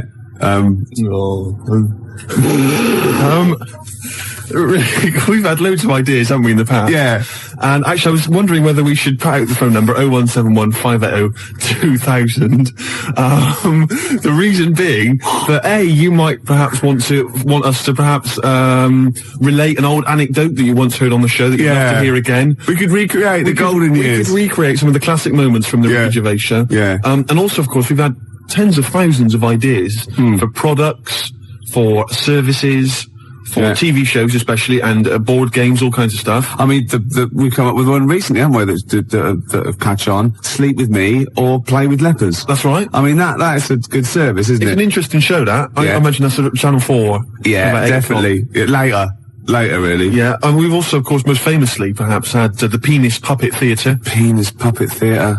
So easy to manufacture. I don't know why publishers aren't, knocking on my door. Yeah. A lot of other people are knocking on my door. Ricky Gervais Meat Rations. Oh. Should be fun recreating. Get in the queue, Mum. It's Ricky Gervais's Meat Rations. Yeah. All kinds of great games. To be perfectly unfranked. Who's Snork? Who's Snork? Yeah. Great games. And if you've not ever heard us describing these, well, you've missed out. Yeah. You've learnt your mistake. The tease penguin's probably my greatest invention. The tease penguin, can you tell us again? I forget. Well, it's just a penguin, right? You train, you put it in a lovely little French-made outfit, and it comes in, with, sort of breathes fishy breath on you, and slaps you around the face with its flipper. Yeah. Oh. Jesup, obviously. But it doesn't let you go any further. No. That's why it's the tease penguin. Yeah, I see. Yeah. XFM Family Fortunes. Oh, I can see that on telly myself. Yeah, it's incredible. I don't know where you got the idea from. They just go into my head sometimes. Do they? Yeah. But anyway, here's my new idea, Gervais. It's a great show. It's an exciting show, right? Right, go on. It's the future. Oh, yeah. All right. Crime has got so bad in the future. It's terrible. That there's not enough hours in the day, right, for all the cases to be tried in court. Right. Because there's just not enough time. It's a bit like, Judge Dredd sort of thing. Yeah. So what happens is, right, there's a night court. Okay? And it comes into session at 12 o'clock. Yeah. Alright? And there's lots of lawyers and stuff, and they really deal with the dredge. I'm talking about the dredge. The crimes which you think are open and shut, Rick. Yeah. Alright, the sort of stuff that Jesup would just sort out, with a bullet. Yeah. You know what I mean? Yeah. We're talking rapists and murderers and stuff. Yeah. But all people who just piss him off. Exactly. But Ronnie Midnight. Ronnie Midnight. He's the hard-boiled lawyer, right? That's sort of the main figure at night court. And he gets dealt all these rough cases, right? And he thinks it's open and shut. Everyone thinks, that person, he should be electrocuted or whatever. Yeah. But no. Ronnie sees something in them. He investigates the crime during the day. So he's only got like 12 hours to sort it out. And then he presents the case at night court. Right, at night, and maybe often, it's like Perry Mason meets, so he wastes taxpayers' money investigating people that might be innocent. Yeah, just kills them. Well, maybe so. But that's why Ronnie Midnight's much more loved. But it would be great, and it would start off with like, dung, dung, dung, all rise, for night court. Yeah. Be fantastic. I like that. Maybe sort of set in the future. Am I in that? Well, not really. But, and who knows, Jesup maybe could get, he could make a guest appearance. What do you think? I like it. Night court. I like it. Good, isn't it? Yeah. What's the problem? This rubbish about all this taxpayers' money investigating whether they're actually, they're innocent. You're more of a Jesup kind of guy. Yeah. Just shoot first. Don't even ask questions. If it's times like, of the essence, why ask questions? You've done, what's the point? Yeah. He just like opening up old wounds, which is another favourite pastime of Jesup sometimes. And also a great idea. He loves opening up old wounds. A great idea for maybe a board game or a TV show. Old wounds. Fantastic. Oh, I'm going to work on this. Oh, and I've got Tip the Balance. I haven't even described that. Tip the Balance? After Embrace. Can you tell us? Emma goes out with a bloke in this. Oh. Yeah. What's Tip the long-haired type. What's the Tip the Balance? Well, Jesup wouldn't tolerate that. What's Tip the Balance? It's a board game for 4 rugby players or more. I'm looking forward to it. Yeah. Or the infirm. Or people who've just got no dignity left and we can get them on screen doing that. This is, my weakness is none of, ... obviously ran out of. I was, reading News of the World on my way here, and, I didn't know this. Tony Blair is the Prime Minister. Oh, yeah. Tony Blair. His father-in-law, which is Sherry's dad, is, that bloke, out of Till Death Us Do Part. What, Alf Garnett? No, his son. Oh, blimey. Something about I don't know, I should get this right really, because it could be libelous, but it's something to do with some sort of doll cheat or something like that. What? Yeah, apparently. Cherry Blair's dad's a doll cheat? Yeah, something like that. Really? Or he's claiming some sort of benefit fraud, I don't know. But he was always the same when he was living with his dad, Alf. He was married to Una Stubbs, wasn't he? I mean, Sherry Blair's mum is Una Stubbs. I'll stop you there, Rick. I'll stop you there. It's so incestuous, isn't it? It's fiction. I've tried to explain this to you before, haven't I? the stuff on the TV, a lot of it is real. Some of it's fake. They're not really those people. Understand? EastEnders, for instance, that's not real. That's not real people. Yeah, well, obviously reverse, because obviously that is real, because I've seen them in real life. They were at Phoenix, got them were playing football, so that is real. No, that was the actor. That was the actors. Phil Mitchell was there, and Ricky Butcher. That was the actors. We have been through this before. Because I went through this the same day that I explained to you that only in the cat world can you piss on an object. I got a new stereo that way. They just get out of the shop, but it was too late. I got a new stereo, and it doesn't. It sort of shorts out because I actually weed in one of the back of the speakers. Yeah, but it's mine. I've got to get that. 104.9 XFM. You all right? This is Karl, producer of Ricky Gervais and Steve Merchant. They're not about today. Ricky's on holiday. Steve couldn't be bothered. So I'm left here with all the DATs. That's a digital audio tape of all the shows they've done since they've been here over the last, I don't know, year and a half or something. So we'll play you some of the best bits.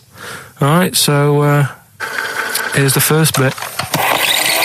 I had some exciting news this week, Karl. You'll be pleased to find out. I'm worried that you might get a little bit jealous because it's obviously going to impact on your world quite strongly. Because I know you think you'd like things to be quite samey. You like the status quo to be maintained.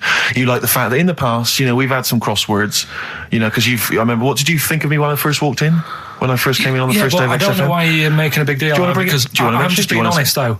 I'm just being honest about a lot of people who see you for the first time sort of go, well, he's a bit weird. I know that, Steve, that you brought it up, and then you're again. But I'm sure that wasn't what he said before. No, did he say before? Well, he's a bit weird. Yeah, well, he looked at you, and I knew. I could see by the look on his face. You know when you know your kid, and your kid's sort of scared of something, and they go, "Why's your kid?" He goes, "Oh, he doesn't like pigeons or spiders." Right. It was like that when I saw Karl, and I brought you in, and I went, "What do you think of that, Karl?" I could see the look on his face that he was disturbed. Sure. And then, as he said, you get used to it, don't you? Yeah, you get used to it. And you have changed a little bit. Your hair's a bit smarter now, and you got some nicer glasses and that, I think. Or I might have just got used to it. Whoa, don't bring it up, Steve. Don't look at me like that. So you say that you think some other people in the office thought the same? Do you know that for sure? Karl. Did you discuss it?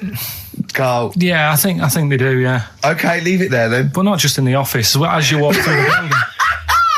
Oh, it's worse than you ever thought. Well, no, it's not worse than I ever thought, because as you well know, Ricky Gervais, what did I do on Thursday morning? Oh, is this the thing... For those that perhaps are not of the female persuasion listening, there's a magazine. Apparently, it sells quite well. It's one of the sort of female, issues magazines. I think it's called Company Magazine. It's like your sort of, I guess it's a bit like your Moore or your Vanity Fair or whatever. Anyway, they run every year the 50 most eligible bachelors in Great Britain section. Ding dong, hello. Who's in there this year? In the 50, in the top 50 of the entire country. And then they vote, and they put them in order and see who's the most eligible bachelor. But that's 50 people, right? It always annoys me slightly because bachelor, it kind of seems like a more sophisticated word for loser. Yeah, doesn't it? Which always sort of unnerves me slightly. And also they try and do a different 50 every year, so they're getting pretty desperate to get different ones. No, because also a lot of people who are sort of like successful, are married, so there's very little to... No. There's a huge... I don't know if this is international. It could even be international. I'm not sure, actually. So I could be up there with the likes of Justin Timberlake, etc. So Fred Durst... Yeah, that sort of person, So anyway, this is what's exciting, right? Although I'm slightly frustrated because they were telling me that last year, all right, because what happens is the readers of the magazine, they vote for who they think is number one most eligible bachelor, right? Last year, the prize was a 2-week trip in the Bahamas.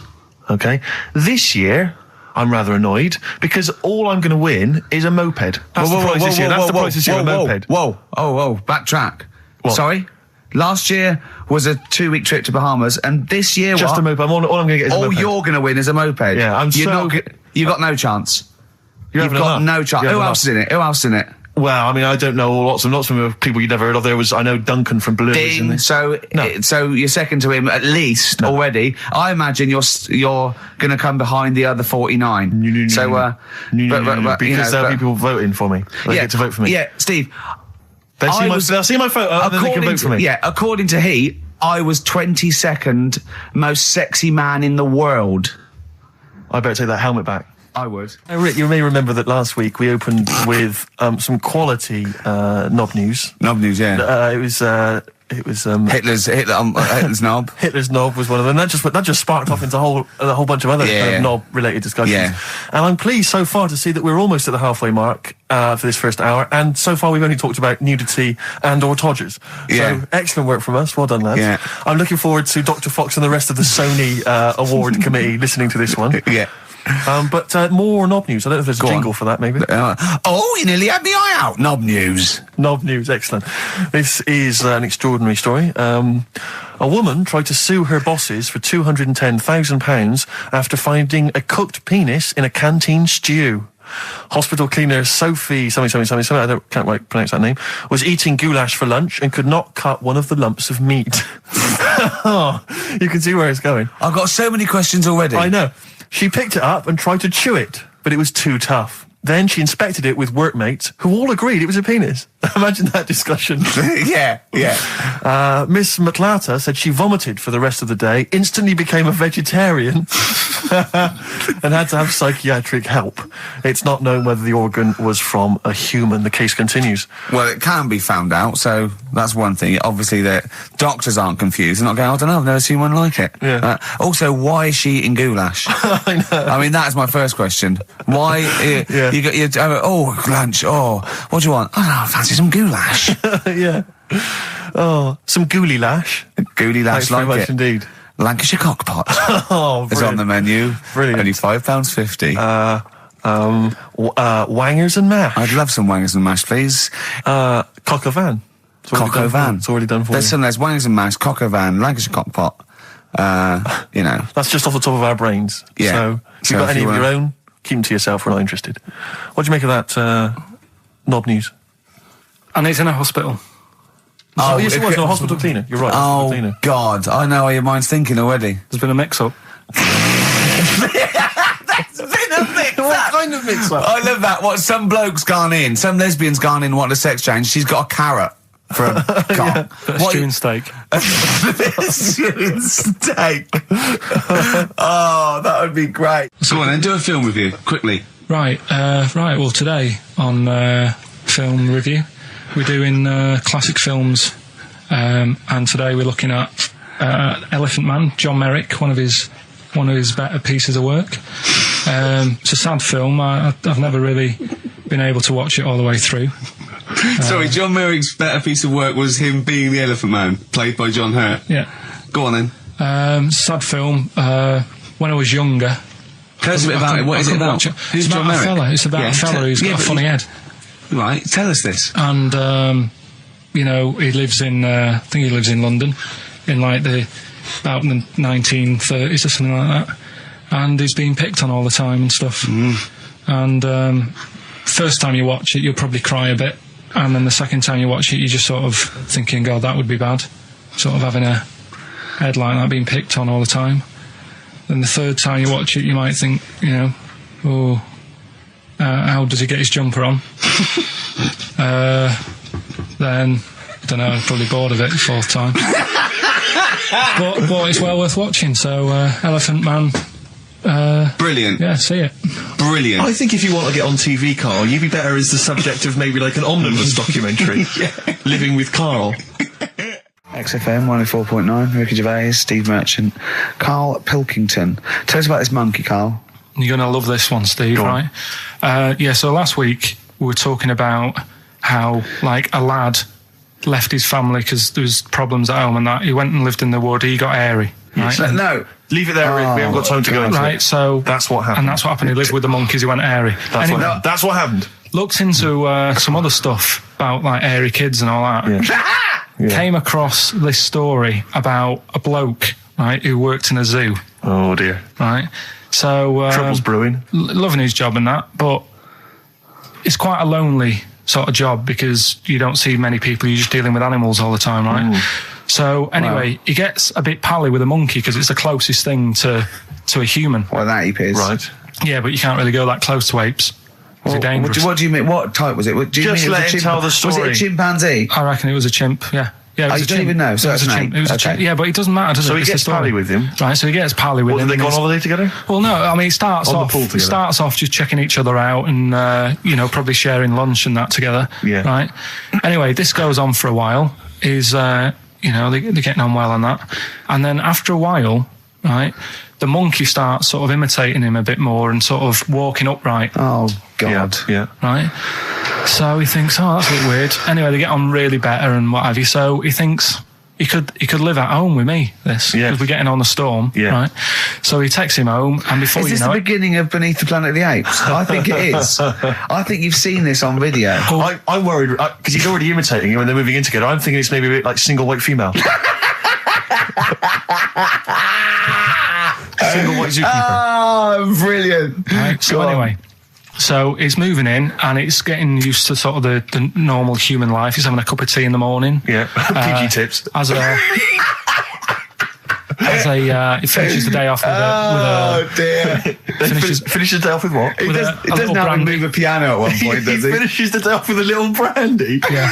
What, he pours himself one. Is he wearing a smoking jacket? I'll tell you what, Carl. You're a maniac, Listen, mate. no, this is why it attracted me. It's amazing, right? So he's having his brandy and that, loving his life. Next thing you know, he sort of I don't know if he loses it or he gets shaved, but the top half of his body is hairless. Right, apart from his head. Right, so he's got a nice. So it's the opposite of the kid. Well, yeah, this is what I'm saying. that would happen. Right. Well, hang on, but so you don't know if You he don't was even shaved know. or if it's How did it say? Then the hairless. What? I'll bring it in for you, the story, and then you can see if I've gone wrong. Keep going. So anyway, so this is going on, and he's having a great life. Then the zookeeper starts getting a bit annoyed because he's having a better life than the zookeeper. The zookeeper's in the zoo. This is such So the rubbish. zookeeper's still got to do a day's work. The monkey's at home, he's partying, Well, he's it got gets his to a other point when he chipmates says, round. there's no point you coming in to the zoo, because the whole reason of you being there was because you're being kept there. Right. And he didn't want to bring the memories back, so he said, you stay at home. So you're talking such. Just let him finish. God, I don't know if I can sit here and listen to this drivel. I'm fascinated. It's nearly over anyway, right? It sounds extraordinary, Carl. So he's walking upright, he's having a tea in the morning, finishing the day off with brandy. Gets a bit out of hand, only tries it on with the zookeeper's wife.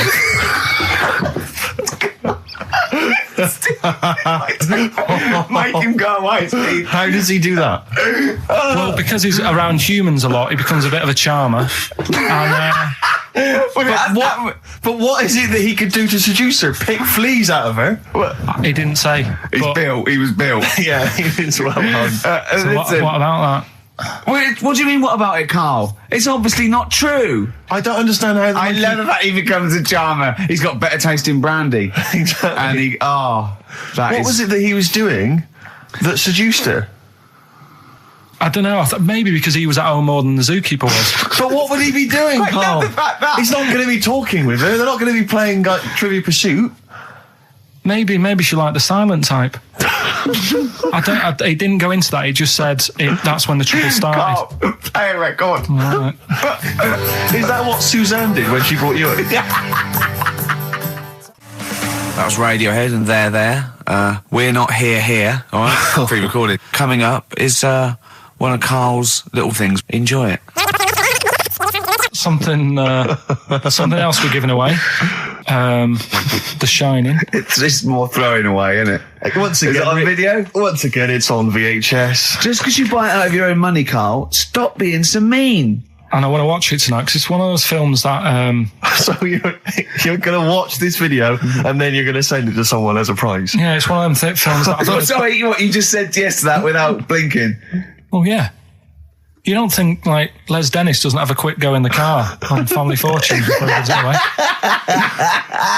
It costs Jim Bowen has $5.99. a go at those his and her towel racks.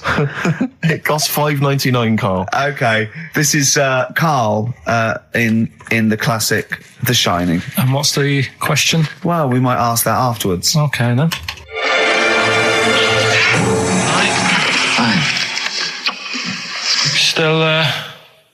Still trying to write the book, then? Yeah? Yes. Good. Funny, someone told me the other day, weird thing about a typewriter, the top row of letters, the longest word you can write his typewriter. I'll just show you. That's weird, isn't it? It's just the typewriter being. You're not in the mood, are you? You're in one of those grouchy moods again, like you get into when you're writing. I'm not being grouchy. I just want to finish my work. Yeah, just being a bit funny, a bit offhand and that. Let me explain something to you. Go on.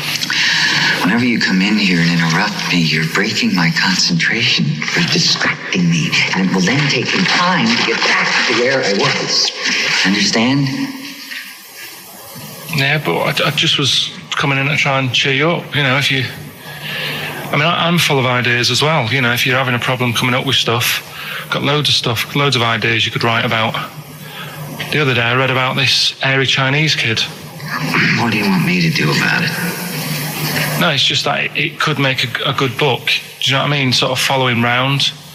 That's swell. Well, I'd buy it. You know. But if you don't want to know, don't bother doing it. But do you know what I mean? It's just airy Chinese kid. It's weird because they're not normally that airy over there. Yeah, this kid caked in it. But if you don't care, I wouldn't touch one hair on his goddamn little head. You don't have to touch any hair on his head. Like I say, he's covered. Leave the head alone if you want. Touch his hands. He's totally covered in it. But I love the little son of a bitch. Oh, don't go that far. You haven't met him, but I can sort it out. I'd do anything for him. I don't think he'd expect that much. Just take him to the barbers 3 or 4 times a week. You know, he's a good little kid. In fact, I'll do it. I think I'll write a book on him. Yeah? Do you think you can handle that? Yeah. You're not too busy, are you? Well, yeah, I'm pretty busy. I've got to sort out some monkey facts for the show this Saturday, but I reckon I can still... Why don't you start right now and get out of here? All right. I will. You're going to be like that. Couldn't borrow a pen, could I? See you later. There you go. Haunting stuff there. Karl Pilkington in The Shining. You know, in the film, Jack Nicholson goes crazy because the suggestion is he's maybe possessed by demons that maybe are in the hotel. But, you know, if I was stranded in a desolate hotel, removed from all human contact with Karl, I'd go mental with an axe without being possessed by demons. That's more chilling to me, trying to get some work done and you keep wandering in. I'm trying to get Karl to spend a couple of days in the caravan with me, just for the hell of it. And he won't. I've offered him money, won't I? I think it'd be a great laugh, wouldn't it, Karl? Oh, yeah, great. That would be terrifying. No, I want to film it. I just want to film it. Like a little video diary. There's Karl there, he's just waking up. Well, if I was stranded in that would be like being... I may as well be with Freddy Krueger and Jason Voorhees. That's more scary. The thing is, Ricky doesn't mess you about as much as he messes me about. No, you see, you've given him an inch. You've given him an inch and he's taken a yard. 12:30 you got in today.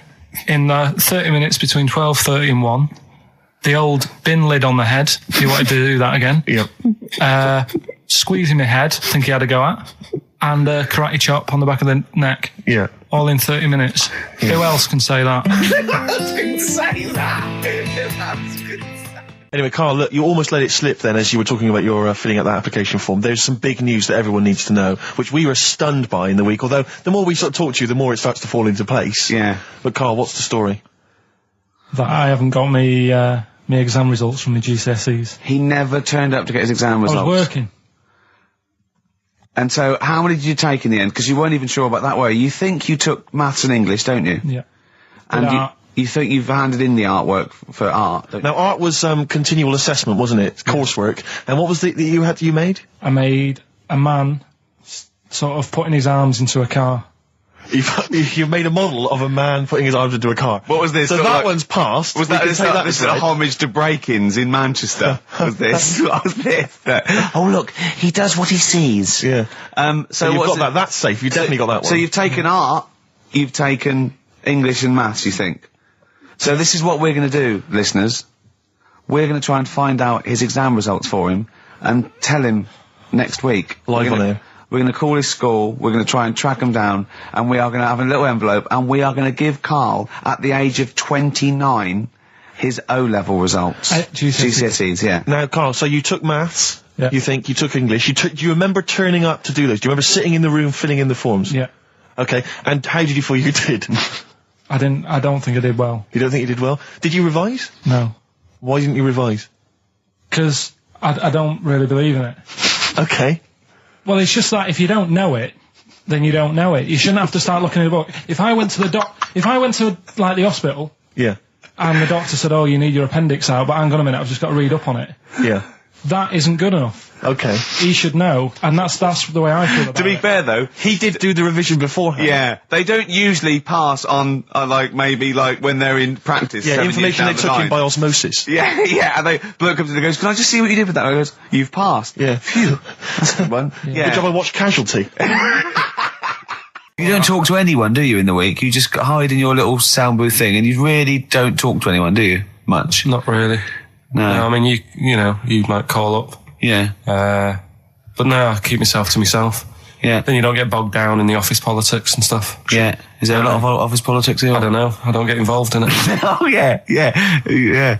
Proved your point. So when we're away and we're out of action, who, other than Suzanne, who will you talk to of the day? How will you get a sort of feedback from the world? How will you get sort of input and? I always, if ever I've got a question on anything, the internet's sat there and I can just go online and find out. The internet is good. It's brilliant.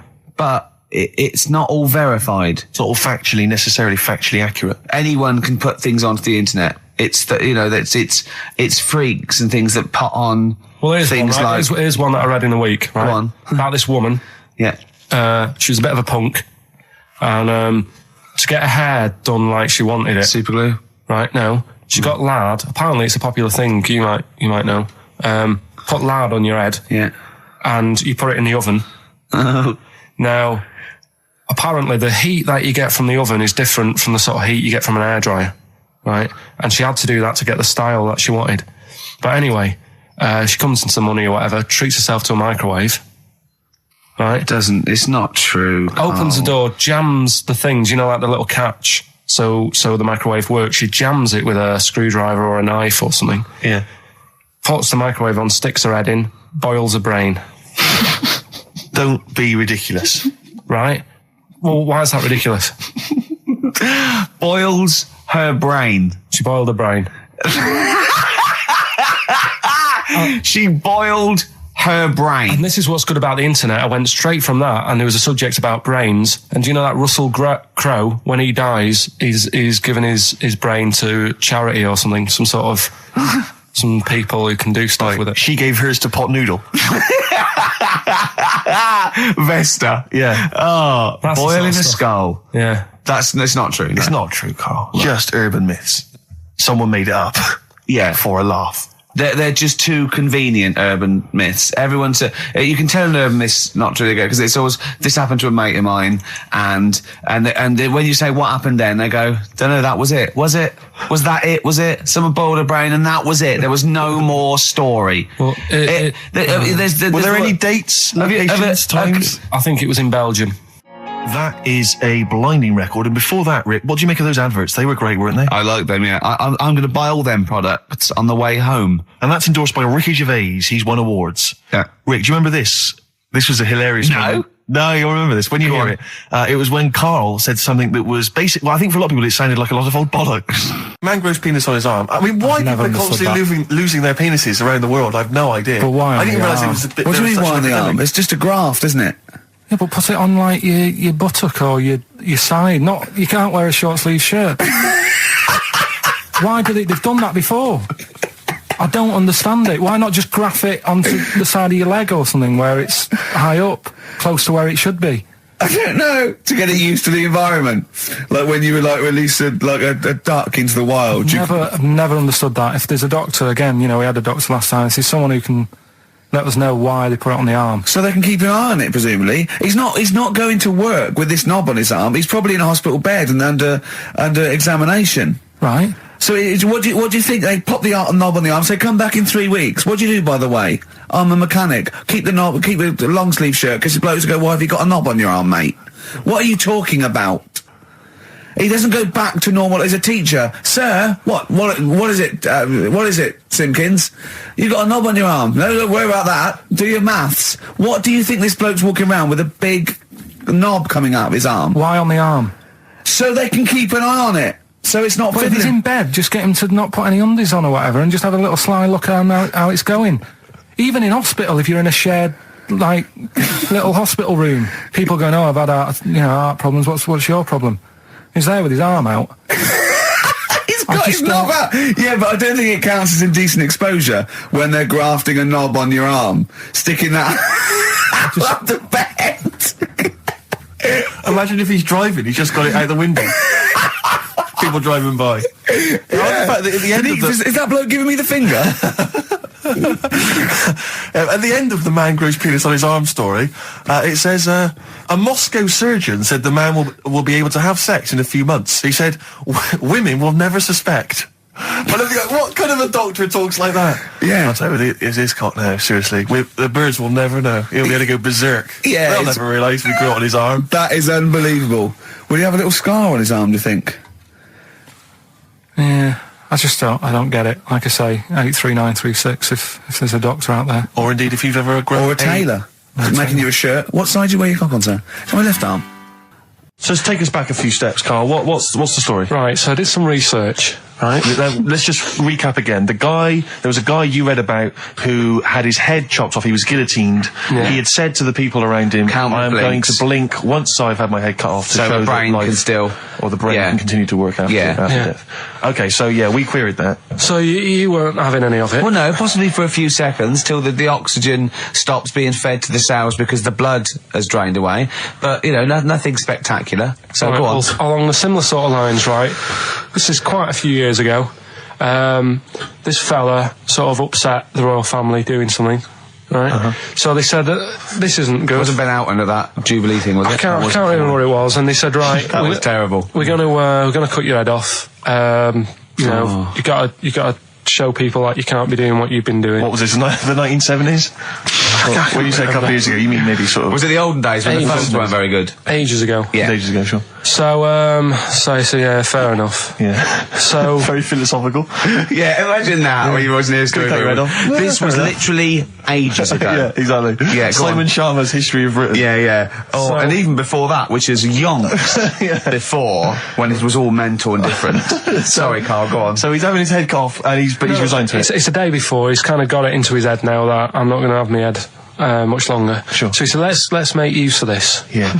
He said, I wonder how long, the body can stay alive without my head on it, right? So they were like, I don't know. So, who were? So... The jailers? Whoever he was asking. These jailers with one eye. Yeah. Get out, pal. So he said, no, wait a minute, I've got an interesting scientific experiment, jailer. Well, fair enough. What is it?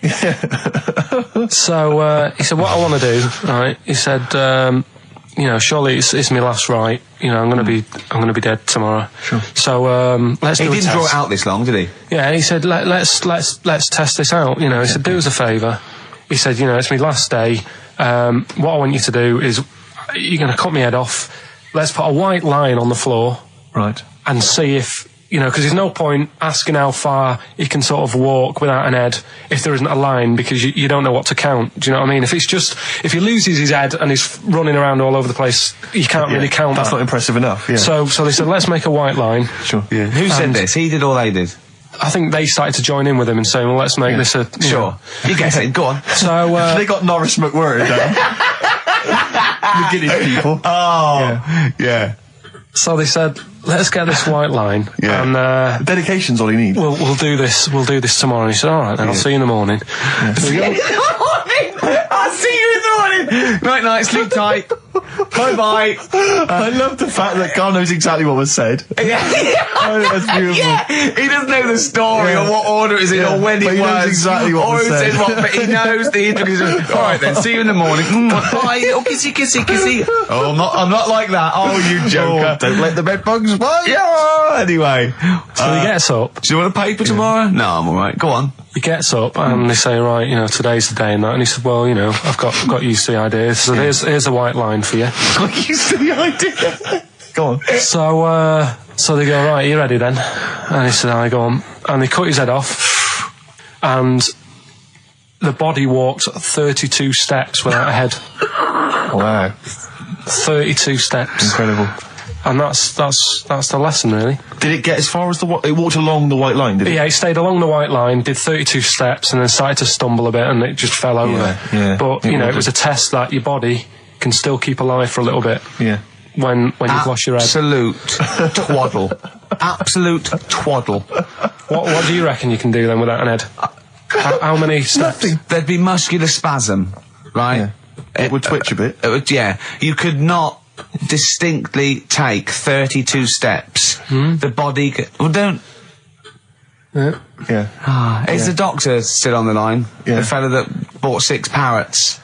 Yeah. And you could have got 32 steps. Right, so you don't believe that. Doing a bit of line dancing. Right, you don't believe that, but something that you do believe that a cockroach can live a week without an head. It can. Slightly different kettle of fish there. Why? Wow, insect to human is what I'm thinking. Yeah, that difference. There's not that much difference in some insects. Do you know that a snake has a heart and lungs and kidneys and stuff? Go on. No, well, I'm just saying. So? You're making out as if like they're a totally different species. I am making that. I mean, call me old-fashioned. Do you know what you're talking about, mate? I don't want you embarrassing yourself, Rick. Yeah, I am suggesting they're totally different beings. Yeah, that is. Yeah. Now, Karl, the cockroach is a very different thing. The interesting there is that it lives without its head, because a lot of it's on. There's some of them are phototropic, chemotropic. Some of them just literally have irritation and muscle memory. I mean, they do have a central nervous system, but it's very different. So if you lose the head, it bypasses a lot of that anyway. All this is running around. The reason it dies is because it can't take on water. But it's very different to a man, right, having consciousness and then losing that, and the body's still going, I think I remember what I was going to do here. Yeah, so I'm going to carefully walk 32 steps along this white line. Imagine you just looking down going, missed a bit. Yeah. Maybe the head was in the corner going, left, left, left, oh, he's now, Well, let's just put it out. I mean, if anyone listening has maybe had a relative beheaded, maybe in a horrendous car accident, but they got up, maybe they went for a walk, they had a little chat before they passed on. Karl. Get in touch. Karl, you are my favourite being.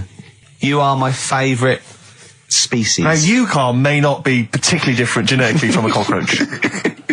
You are. Why can cockroaches do that? Why whoever made them went? Let's play a record. Do you know what? When I told him this fact, I send him little facts on text messages just to inflame his, interest. I just sent him a cockroach can live 9 days without its head. He texted back, "What's the point of that?" Yeah. What's the point of They're that? not doing experiments. These cockroaches. He's a boring last week to have. And he went, and on top of all that, you're thirsty. So it's the worst week of your life, isn't it? That week without your head. Play a record. Karl. Competition time next. Look at his little face. Look at his little face. You've not heard Karl's competition. He could live without an head. Made famous, of course, by Jimi Hendrix. Yeah. That's All Along the Watchtower, as originally done by Mr. Bob Dylan. On XFM 104.9. So, Karl, just take us through the moment where you gave this gift. Firstly, so you went into Boots, right? You thought, all right, 100 condoms, brilliant. Okay, did you wrap it up? I don't know if it was 100, probably 80. Right, okay, yeah. Right. You don't want to go mad, do you? Wrap them up. I'm just resting easy knowing that he's not trying to breed. Right. No. Yeah. So I got her them. I got her Grease on DVD because she's always watching that. Yeah. Right. Yeah. So just think of when her mum said, "What did Karl get you? Some condoms and grease." I was just. I'm glad he said on DVD.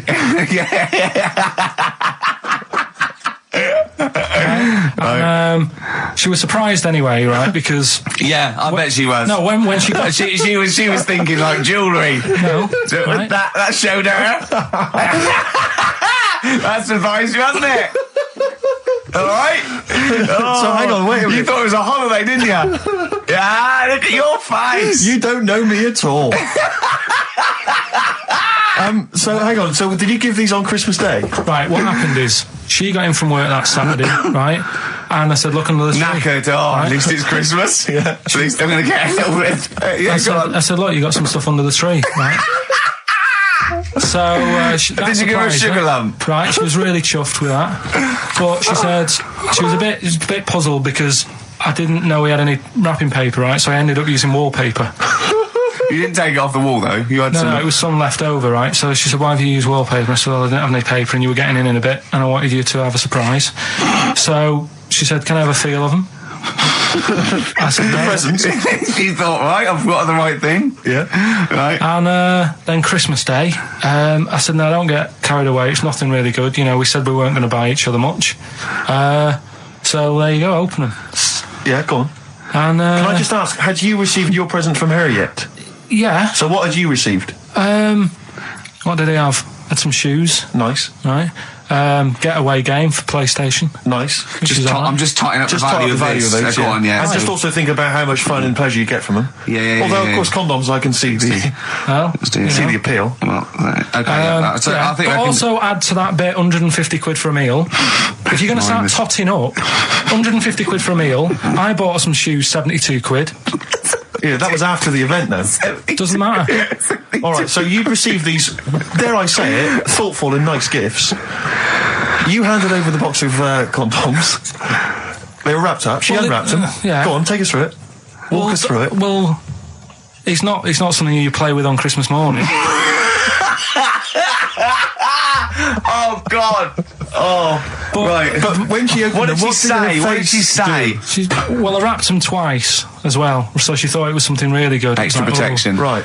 And so she thought it was something really good. And then, the disappointment would be doubled. Yeah, go on, yeah. And then she just opened it and went, "Oh yeah, so what's on the telly?" And that was that. Ungrateful. What an ungrateful woman that is.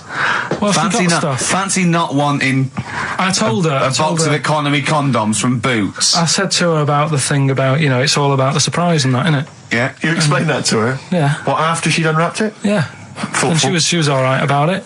Yeah. She understood. Rick, you know I suggested to him that he buy his girlfriend a gift. I'm worried I've done more damage to the relationship by suggesting that than if he had just forgotten. Next time you've got to go shopping for her yourself, Steve. I think I might do. You've better go shopping for her yourself. I'm glad it's all over though. It's mental. Yeah. It annoys me. The whole thing annoys me, and she knows that as well. Yeah. She should know. What? She still insists on having Christmas once a year. Well. Wow. I'm you know. No, but well, anyway, what did you get? I can't think what you bring to the relationship, Carl. I don't know what it is she's getting from you in this relationship. It's like she's doing all the work. 80 times. Oh God, Carl! I love it. You're brilliant. I know what she's getting. He's the. What? No, he's not thoughtful. No, but he's thoughtful. He's the best he can do with the brain he's got. Do you know what I mean? Right. He's doing his best. He's absolutely doing his best. There's no... He's working at the limits of his powers. Do you know what I mean, though? He's done as well as he can with what he was given. Sure. Yeah, and that's admirable. Yeah. It's like, I think he's done better than you'd expect. I bet his teachers didn't even think he'd get this far. Do you know what I mean? What, find a girl? No, well, yeah, a job, a girl. Yeah. Do you know what I mean? Clothe himself. He's done really well. What do you think, Carl? You think you've done well? I think I've done all right compared to some of my mates. What are they doing now? Probably not that much. Do you know what I mean? Mrs. Matthews said I wouldn't be an high flyer. I think I'm doing all right. Yeah. Do you know what I mean? I have a holiday every year. Got somewhere to live and that. Yeah. Got a new flat, haven't you? Yeah, so where are they then, the condoms? Did she show them to her family and friends? No. Take them into work? Look what Carl's I'm surprised she told Ricky, actually. I was a bit disappointed in that. Yeah. Because I didn't go shouting around. Well, she was so excited, Carl, clearly. She was just so pleased and proud. Yeah. All right, play a record, we come back to it. No, that's it now. All right, XFM 104.9, Ricky Gervais, Steve Merchant, Karl Pilkington, not here. It's the best of. You've been voting in all week, sending your emails. So here's the clips that you wanted. Something I watched the other night, that was good.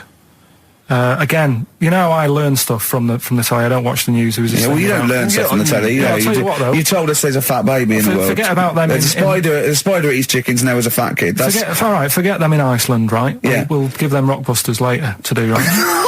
Iceland! But what's her name? I'll tell you what is interesting, Steve. I didn't know that much about it. Autism. Okay. Oh, good. With some more entertaining stuff on XFM 104.9. No. Just to cheer up people. Go on, End. What? Go on. No, right. Have you heard about it, Steve? What it is? Autism. It scares me to death when he comes up, when he touches on a serious subject. We've been talking about wheeling a dead pope round, the Chinese don't age well, and ginger people are hated. And now we're going to touch on a really, I mean, No, I said- my heart's in my throat. Go Yeah, on, Carl, I then. said Tell me your insights to autism. Right, well, there was this, again, Channel 4 coming up with some good stuff at the moment, right? It might have been Channel 5. But what's the name? It was It's the attention span that I like.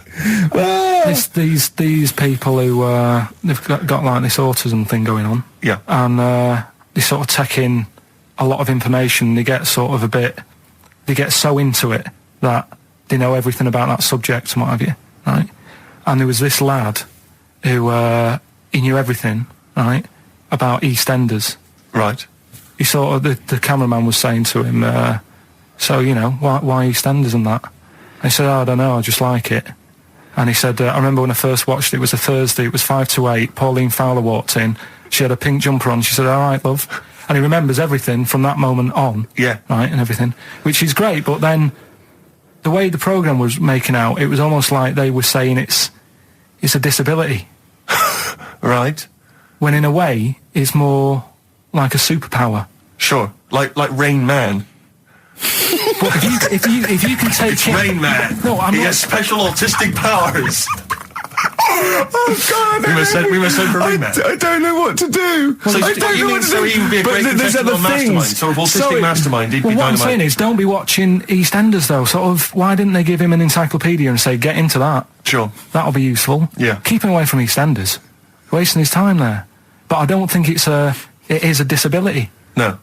Yeah, but there are other things, and they're not. It's also autism is a matter of degrees. From what I know, and I'm sorry to have to do this, but I feel that I have to at least be the voice of reason, as ill-educated as I am on the subject. But I think there's degrees of autism. I think some are higher performance than others. There's other issues with it. It's not they're just got good memories. They don't go around doing tricks for people because they can remember stuff. There are other issues with it. Do you know what I mean? Right, well, I mean, they seemed a bit... But you watched the programme, what did you learn? That he knows when Pauline Fowler came in? Yeah, I mean, there was other bits where they couldn't control their emotions and stuff. Oh, that other little bit, yeah. But the main bit of it was he can soak up information and stuff, and I'm just saying it didn't seem really bad. Do you know what I mean? There's disabilities where people say that's a bad disability. It's like how people say about...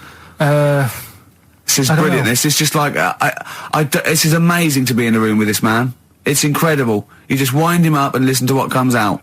And I'm going to sit back now. I'm not going to defend you or explain anything. Just go on and tell me about the other disabilities that are worse. What I mean is how people can sometimes easily get mixed up. How people are scared of like a cyclop. Well, at the end of the day, he's got a disability. A bloke. Who's scared of a cyclop? No, it's apart just from Jason and his Argonauts. Where's this cyclop that you're scared of? No, I'm just saying in history and in books and that. No, not in history. History happened. Yeah. What are you thinking of? You're mixing history with Greek mythology and Roman mythology and every other type of mythology. What do you mean there wasn't really a giant cyclop that went round picking up ships and throwing them around? That's not history, Carl. Do you think Batman's history? No, but it was ages ago, wasn't it, when we were sort of forming... No, I'm not saying it didn't happen ages ago. I'm saying it didn't happen. Well, it might have done. I mean, what's so ridiculous about a fellow with one eye? In the middle of his head, and he's big and scary and lives in a cave. Why is he scary? Because if he had 8 eyes, I'd be scared of him. At the end of the day, he's got a disability... we'll talk about it in a bit. That's the sort of thing I think we need now, right? We've covered a lot of stuff. What, education? But teaching, yeah. Well, okay, what do you want to know? Don't know. Have you got something? Can you educate us on anything? I've been reading bits So could we bring back just for one night only, educating Ricky? Oh, I'm excited. Yeah? Do you think it warrants that? I don't know enough about it. Do you know what I mean? About what? It sounds perfect. Play the jingle. Educating Ricky, he's getting smarter. A couple of things happened in the week that I read about. Okay. Keeping up on what's going on in that. Sure. Yeah. One was about that Galileo fella. Okay. Was it about 1636? Was it? I think it might have been earlier. Bad. Go on. Did some stuff with light and that. He did lots of physical experiments, yeah. Is that it then, Carl? Is it? He did some stuff with light and that. What did he do with light? What was that? Well, I think he invented the first telescope. Telescope. So I think it's a particular lens though and he did experiments where he dropped famously two different weighted balls from Pisa, and they hit the ground at the same time, showing that it doesn't matter, the weight doesn't matter, but air resistance does and stuff like that. I think he probably explained it a bit better than that. Yeah, but I'm talking to Karl. Sure. Did they need to know He's stuff? just thinking about pizza. Yeah. Did they need to know stuff like that back then? What do you mean, did they need to know stuff like that? It's just... There weren't people going around going, I've got to drop these two things off the bleeding tower of pizza. I just don't know which one's going to land first. Yeah, I need to know. Why do you need to know that? Bring me Galileo. Yeah. It's for a bet. Yeah. No, but if I was knocking about then, I'd be like, stop messing with that. We need a telly. Or, do you know what I mean? I bet he thinks the Flintstones is real. I know. That'd be brilliant. That's what I'd do if I was a caveman. I'd make a telly out of rock. Yeah. And a pelican and a as car a cement that I just mixer. ran along the road with. Yeah, exactly. Yeah, we need a car. Yeah. Well, we haven't really got the internal combustion engine. Can you stick your feet through the bottom? Yeah, just get me a car, for Christ's sake. Anyway, so I learned that. And then... What? You learned his name. Yeah. Other people I'd learned the name of this week. Oh, if a chimp could watch telly. Go on, Karl, go on. Right. Badly drawn boy, born again. Right, just get this Educating Ricky out of the way. So, Turkey, yeah. So what is this again? This is Educating Ricky, is the tip included. Right. Apparently a fellow was on holiday in Turkey. He's just having a normal holiday. Weather's good. You know, he's having a good time. Waiters are all normal height. Yeah. He's having his meal. He hears a load of screaming going on in the kitchen. Hold on. Has his girlfriend wandered in there? They do, with a stepladder. Yeah. the circumcised people in the kitchen, and apparently... What are you talking about? Whoa. Slow down. We were sidetracked there for a minute. What are you talking about? I'm excited about two things at once here. One, they circumcised people in the kitchen. Two, I guessed it was someone losing the end of their knob. He did, yeah. I started thinking like Karl Pilkington. Extraordinary. That is amazing. Apparently it was going on. It wasn't just a one-off either. Well, when I say a one-off, I mean they did it more than once. Yeah. Right. And there was it was there for a week, and apparently the first night it was quiet, and then the rest of the week, every day it'd be like having his breakfast, or even his lunch, or even his tea. Yeah. Right? He'd be doing it all day. Oh. You'd be hearing lunch and breakfast, fair enough, really. Yeah, circumcision at tea time. Don't do that. And apparently it's a tradition over there. You can't even make a complaint about it. It's like, well, you should have found out before you come over. See, I can't believe this is true. I'm a little bit lost. He was in a restaurant, in a hotel, and there were people having circumcisions in the kitchen. Yeah. Is that right? I'm even worried that we're bordering on the racist here, suggesting that is tradition, that Turkish people cut the end of their cocks off in the kitchen. Yeah. At meal times. I think you're wrong, Karl. This just sounds ludicrous, Karl. No, I don't think it happens everywhere. Right. I think this just in this hotel. Certain places. Certain hotels. Certain hotels. What is it, like 2-star? Yeah. Why did he go to the Foreskin Inn? It was his own fault, wasn't it? So that's sorry. That's it, is it? Have they closed? Wait. That's the story.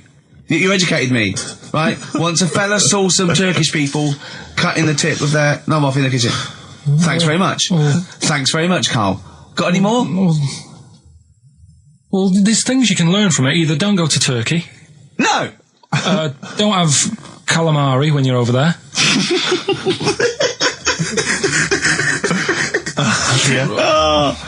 Karl, you've done it again. Well... XFM